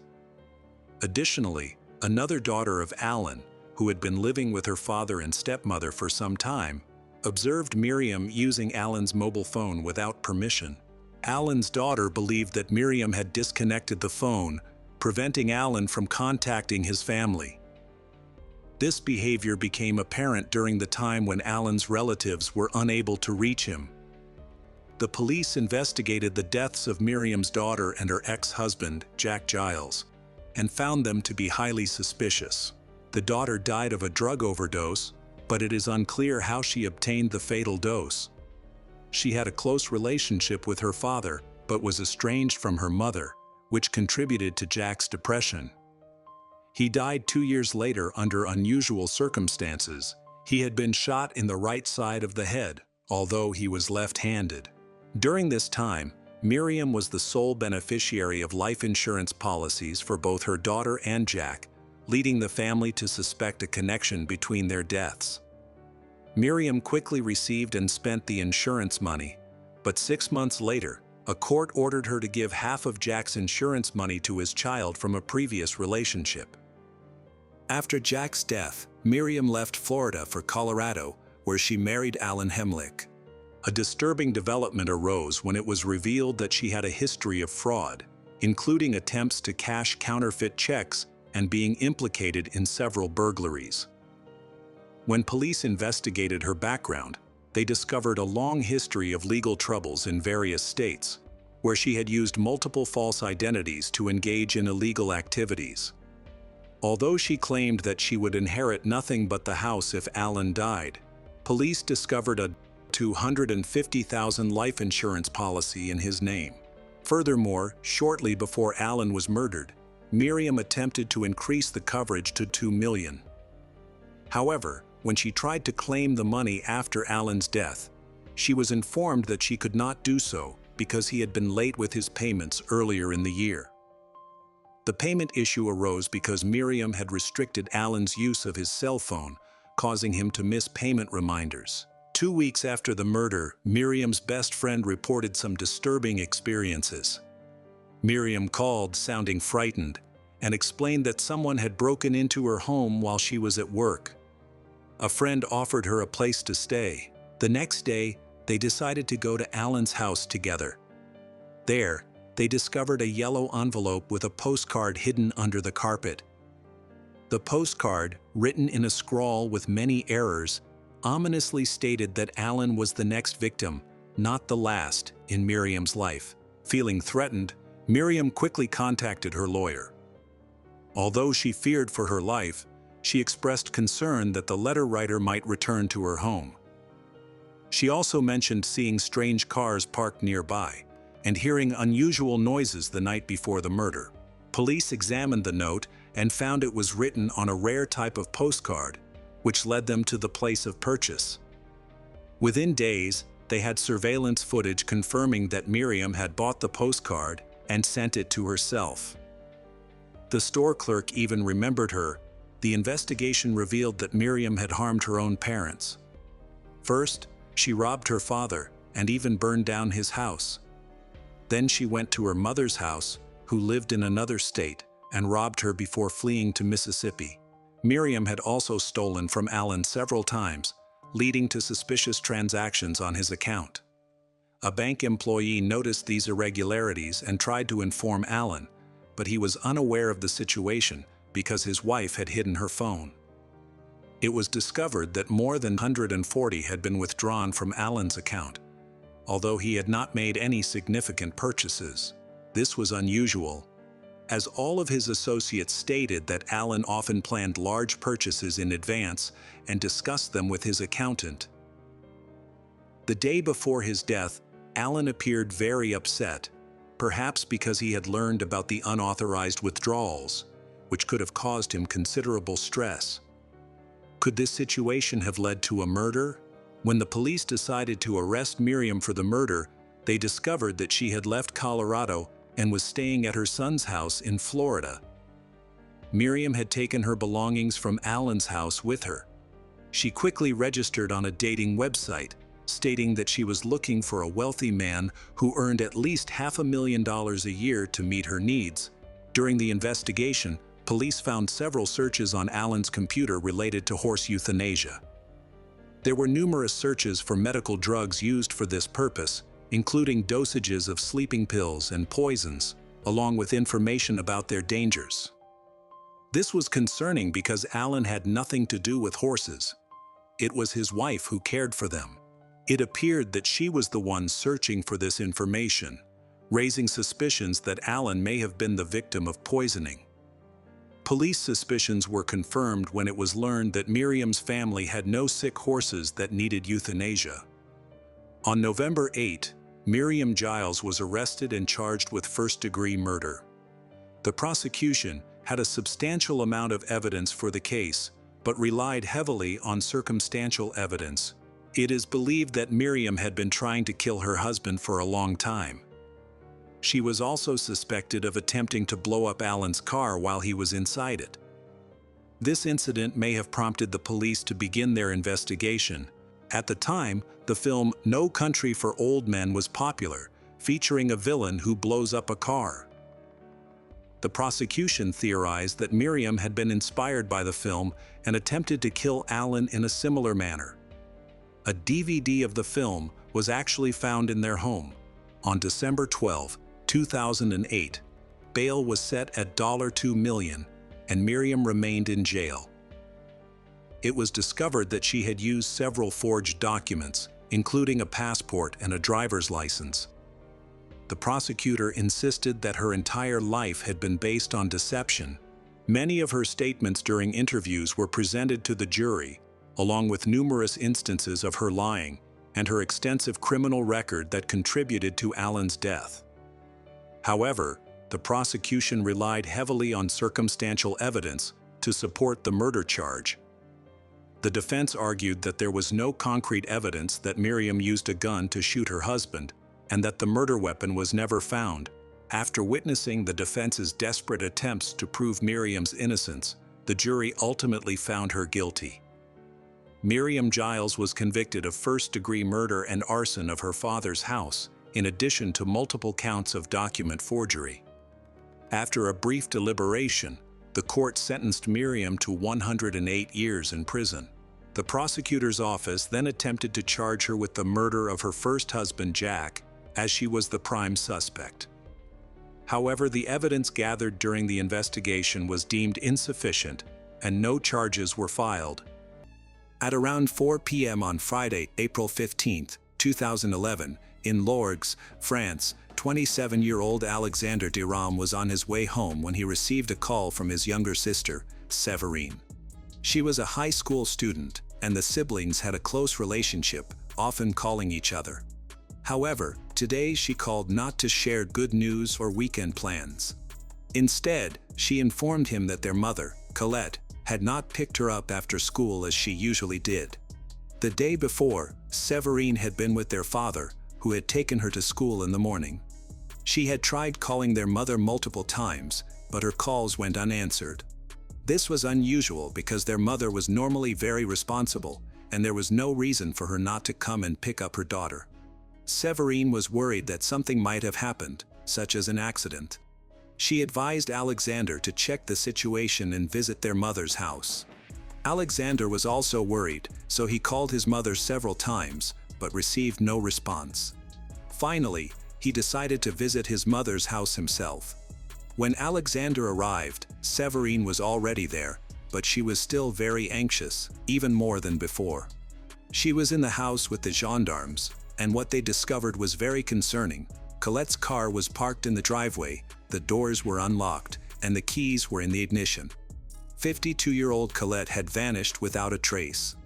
The keys to the house were also in the car, so Alexander took them and went inside to see what was happening. The house was completely empty, as if she had simply disappeared. The gendarmes quickly began their search for Colette since the situation was becoming increasingly alarming. Initially, they suspected a robbery, but they found that nothing was stolen from the house. The doors and windows were untouched. In the back seat of the car, they discovered Colette's purse, which held all her identification, bank cards, and cash. She could not have left willingly without those items. Tension heightened. Even after 3 hours of searching, there was still no news. Both the house and the car were thoroughly examined, but no leads emerged. As a result, the search area was expanded to include the outskirts of the town. None of the neighbors had seen anything out of the ordinary, no suspicious noises or activity near Colette's home. To learn more about her, the police interviewed her relatives. Colette, a divorced mother of 4, was known for her reserved and calm demeanor. She was not someone who would spontaneously disappear. She had no mental health issues or addictions. At the time, Colette was working as a supermarket manager. She was polite, punctual, and a devoted mother. Everyone who knew her was confused and did not understand what had happened, as she had no troubling relationships and no history of violence. The evidence suggested that Colette's disappearance was not accidental. The police believed that whoever was involved in this incident was someone she was very familiar with. At the very least, Colette had allowed this person into her house or had given them the right to enter. After investigating, the police identified the primary suspect. She lived by herself in a small two-story house. To save on expenses, she rented the first floor to a man named Bernard. During his interview, Bernard made some strange and unsettling remarks. He speculated on how Colette might have been abducted, suggesting that she could have been struck on the back of the head, rendering her unable to call for help. He also provided a detailed account of her medical condition, noting that she was diabetic and needed urgent assistance to avoid serious health consequences.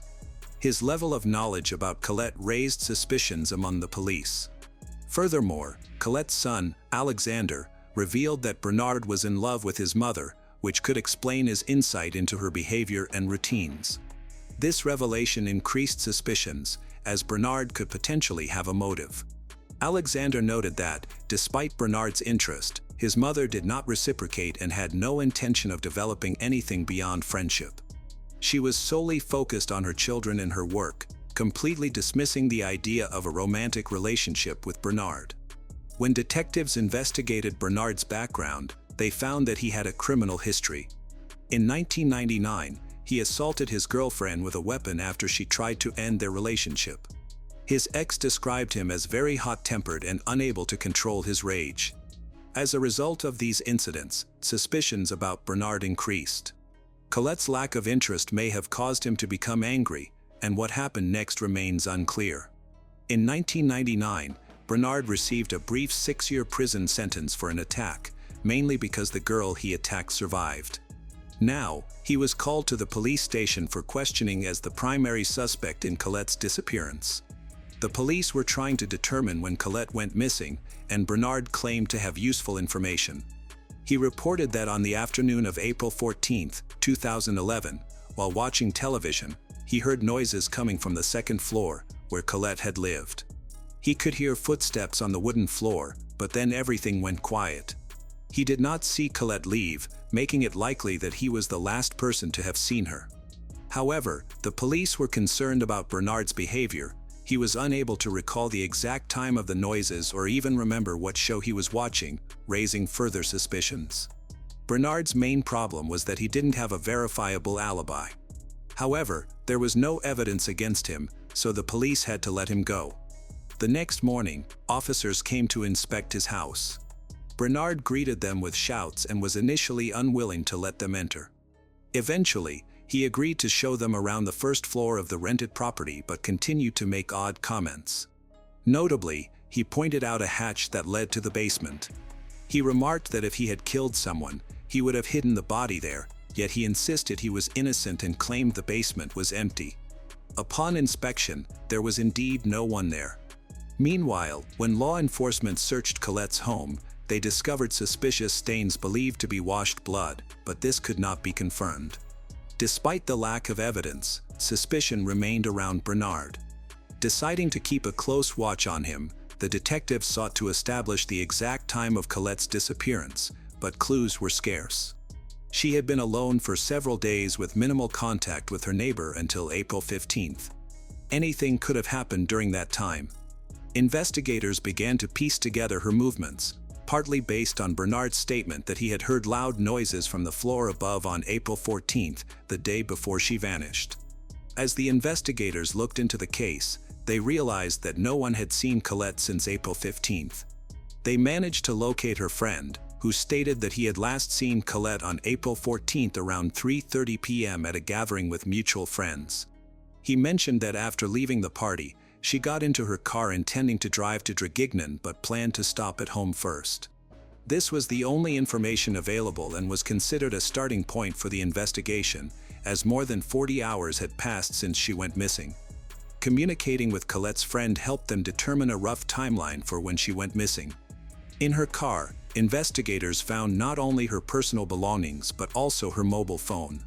They began analyzing the phone to see whom Colette had communicated with in the hours leading up to her disappearance.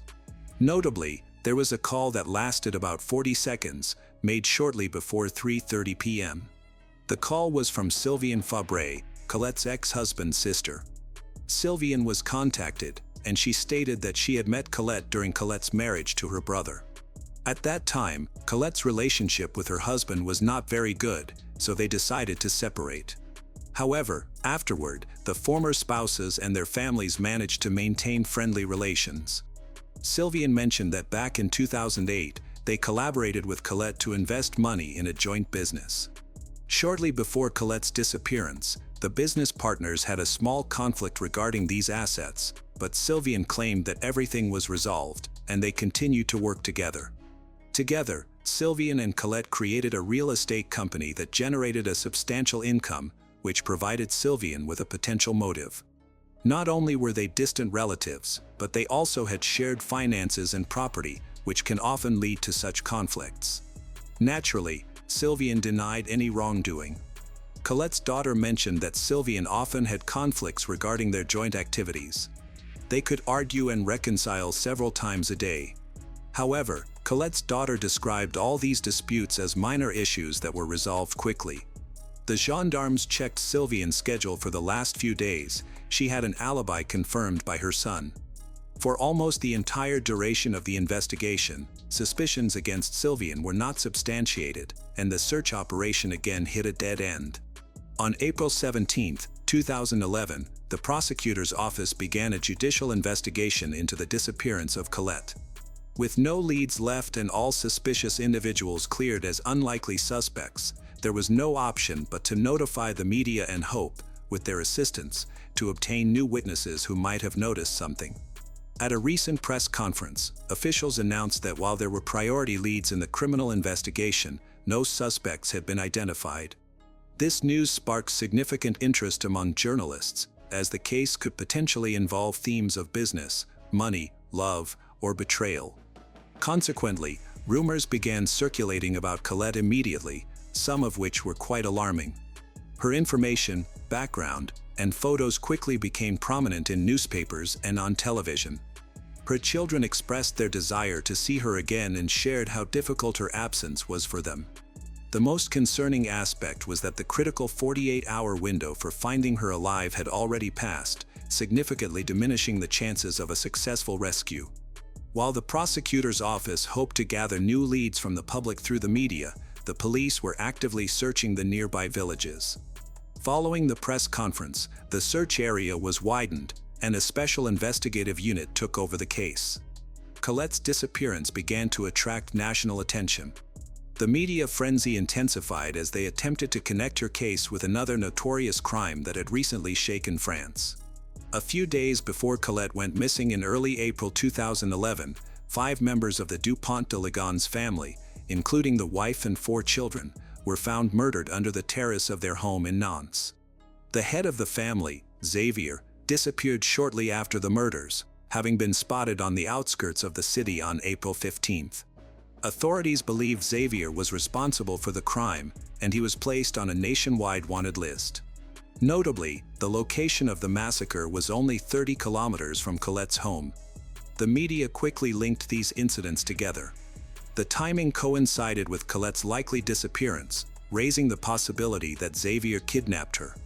An even stranger coincidence was that the Dupont de Ligonnès family lived in a house that Colette had sold in 1992.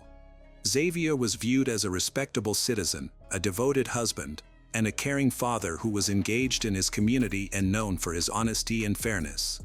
However, it later emerged that Xavier was deep in debt at the time he murdered his family. Just days before the killings, he purchased cement, tools, and 4 bags of lime, suggesting he had a motive and was preparing for the crime. Journalists speculated that Xavier may have had a grudge against Colette, but the reason for his potential revenge remained unclear. Rumors spread quickly, with theories ranging from a fraudulent real estate deal to unrequited love. Others suspected it could be part of a planned escape. Xavier could have taken Colette so they could be together again. Witnesses came forward, claiming they had seen Xavier's car near her home. Some even reported seeing him stop in town on April 14th. Although these accounts seemed unlikely, detectives noticed clear connections between Xavier and Colette. This led them to investigate the possibility that the two had escaped together. Consequently, Colette shifted from being seen as a victim to potentially being viewed as an accomplice in crimes that might have involved Xavier's family. However, friends and family of Colette quickly disputed this theory, asserting that she was not capable of cruelty. As detectives explored new leads that emerged almost daily, they became convinced that there was no romantic or conspiratorial link between Xavier and Colette. They began to feel that the similarities between Xavier and Colette were merely coincidental or tragic coincidences. To definitively eliminate this theory, they decided to examine both Xavier's and Colette's mobile phones. They encountered a challenge. Xavier's phone could not be tracked, and there were no calls or messages from Colette's phone to his. After their investigation, they found no evidence of any contact between the two after the sale of the house. Although the theory regarding Xavier was intriguing, it ultimately consumed valuable police time and resources. 3 weeks after Colette's disappearance, any possible link to Xavier was dismissed. Xavier himself was never found, leaving the French police at an impasse. The case has reached a dead end and will not make any progress until at least May 15, 2011. On this day, about 30 kilometers from Lorgues, 2 tourists were returning from a forest hike and taking photos. While using a remote path to capture some scenic shots, they were hit by a strong, unpleasant smell coming from the side of the path. One of the tourists decided to investigate the source of the odor. As the woman approached a pile of stones, the smell intensified and became unbearable. When she moved one of the stones, she discovered a leg protruding from beneath the rocks. The tourists quickly called the police. Within minutes, gendarmes arrived at the location and found the body of a woman in an advanced state of decomposition, making it difficult to determine her gender. Only her clothing provided a clue. The police attempted to identify the victim but were initially unsuccessful. They took photographs of her clothes, accessories, and jewelry, which were then shown to the families of various women who had gone missing in the area. Among those families were the children of Colette. Her daughter and son recognized their mother based on what she was wearing. Although the gendarmes believed they had identified Colette a month after her disappearance, they chose to wait for more conclusive evidence. DNA analysis was necessary to confirm family ties, as appearance alone could not provide definitive proof. Ultimately, the examination verified the police's suspicions. The body was indeed identified as Colette Durand. On May 17, 2011, an autopsy was conducted on the body that had been found at the Forensic Medical Institute. Unfortunately, the condition of the remains was so poor that the exact cause of death could not be determined. The forensic expert did confirm that Colette had not been abused before her death, but it did not help the police make much progress in the case. As a result, the investigation into her disappearance shifted focus to a murder investigation. On June 9, 2011, Colette's body was buried. Law enforcement officers attended the funeral, knowing that criminals sometimes show up at such events to witness the impact of their actions. Some may seek to relive their emotions, while others might derive satisfaction from seeing the grief of the victim's family. Several officers remained in vehicles, while others blended in with the attendees, discreetly observing the proceedings. During this time, the police noted that Sylvian, Colette's business partner and sister-in-law, was missing from the funeral. Although Sylvian and Colette were close, Sylvian's absence raised suspicions. This concern increased a few days later when Sylvian attempted to end her life. Although she survived with minor injuries and poisoning, her actions were alarming. When the police arrived after a call from Sylvian's neighbor, they found Sylvian lying on her couch at home. She was unable to fully express herself, so she was taken to a medical center for assistance. However, the officers did not leave empty-handed. They discovered a lengthy letter addressed to her son, David Perel, which was several pages long. While the letter did not contain explicit confessions regarding her actions concerning Colette, the detectives interpreted it as a potential admission of guilt prior to her death. The police decided to speak with David, and he provided new insights into the troubled relationship between Sylvian and Colette. He believed that shortly before Colette's death, she and Sylvian had experienced a serious conflict related to their shared business. Intrigued, the detectives asked David to recount his activities on April 14th. He described the daytime as uneventful, but his account of the evening was much more compelling. On April 14th, at around 10 p.m., Sylvian asked David to drive her to Colette's house to discuss some important business matters. Her own car was broken, so she turned to him for help.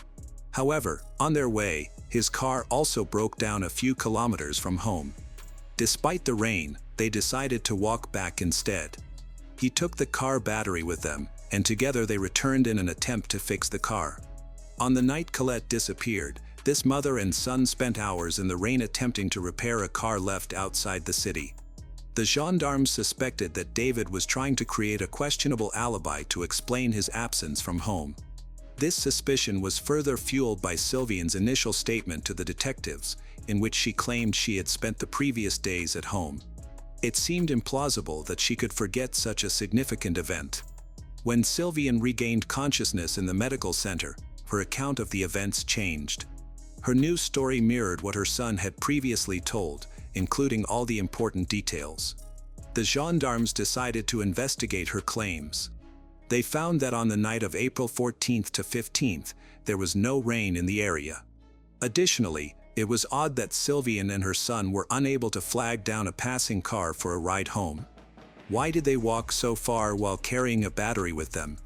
The road's vehicle monitoring system revealed that approximately 5 cars passed by during the time they were walking home. It seemed unlikely that none of these drivers would have stopped to assist them in the rain. This raised suspicions that David and Sylvian were hiding something and might be involved in the death of Colette. Unfortunately, there was no physical evidence to support these suspicions. As a result, the decision was made to keep a close watch on them over the next few months. Their phone calls were monitored, and on February 8, 2012, this surveillance yielded important information. The police intercepted a conversation between Sylvian and Bernard, who was Colette's neighbor. It became clear that Bernard knew much more than he had initially revealed. On April 14th, he not only heard sounds coming from above but also saw Sylvian's car arrive at the house, indicating he was aware of her actions. David, Sylvian's son, was also involved, as he was driving for his mother. On February 20th, 2012, David and Sylvian were arrested. Detectives viewed David as the weak link. During questioning, he quickly confessed, seeming relieved to unburden himself of his guilt. He revealed that on April 14th, they arrived at Colette's home around 3:30 p.m. Afterward, Sylvian lured her into a barn behind the house. A business dispute led to further conflict, during which Sylvian attacked Colette, beating her to the ground. Then, she took a rope from the barn and began to strangle Colette in front of David. Although he did not intervene or participate in the attack, he admitted to helping move the body afterward. They left Colette's body on the property, covering it with a tarpaulin. In the evening, when they fabricated the story about the broken car, they took the body out of town. David assisted Sylvian in dragging the deceased away from the road and covering her with stones. Despite David's confession, Sylvian denied any wrongdoing. She claimed the death was accidental and that they hid the body out of fear of the police. However, it was puzzling how well prepared she seemed for the crime, as she had latex gloves that prevented her from leaving fingerprints. After being detained for 48 hours, Sylvian was charged with murder, while David was released. Though he was viewed as an accomplice, his testimony needed verification, so he remained under judicial supervision. The next step was to determine the motive. It turned out that the motive was linked to financial issues. Sylvian's business was on the brink of failure when Colette uncovered that Sylvian was embezzling money from clients. Another possible motive was jealousy, as Colette was thriving while Sylvian's problems continued to grow. Shortly before the tragedy, Sylvian had gone through a painful divorce, and one of her 2 sons had been convicted of violence. Communication between her and David had nearly ceased, and his involvement in the crime marked the end of their close relationship. On January 21, 2014, David was charged in court with the murder of Colette. He claimed that he was only an accomplice and that he helped hide the body due to pressure from his mother. Sylvian, his mother, argued that the incident was an act of involuntary manslaughter. She explained that she had lost her temper after a conflict with her business partner, Colette, who was trying to take everything from her. Facing life in prison, Sylvian sought to downplay her guilt. The prosecutor's office looked into the role of the tenant, Bernard. Although he witnessed the conflict between Sylvian and Colette, he did not report it because he feared Sylvian. Ultimately, he testified as a witness for the prosecution. On January 23, 2014, the jury found Sylvian Fabre guilty of manslaughter, sentencing her to 30 years in prison. Bernard was acquitted, and David Perel received a 3-year suspended sentence. Over the years, Colette's children struggled to understand what had happened in that barn with their mother. Despite the complicated trial, they felt uncertain that the entire truth had been uncovered. They were unhappy with the court's verdict, believing that Sylvian had committed premeditated murder but had received a lenient sentence. Additionally, they felt Bernard was more involved than he had admitted and had evaded responsibility for the crime. The case of Colette Durand is a tragic and mysterious story that leaves many unanswered questions for her family and the community. Colette, a devoted mother, suddenly disappeared, leading to a lengthy investigation filled with suspicions of love, money, and betrayal. Ultimately, the truth was revealed through David's confession and Sylvian's sentencing, but was justice truly served?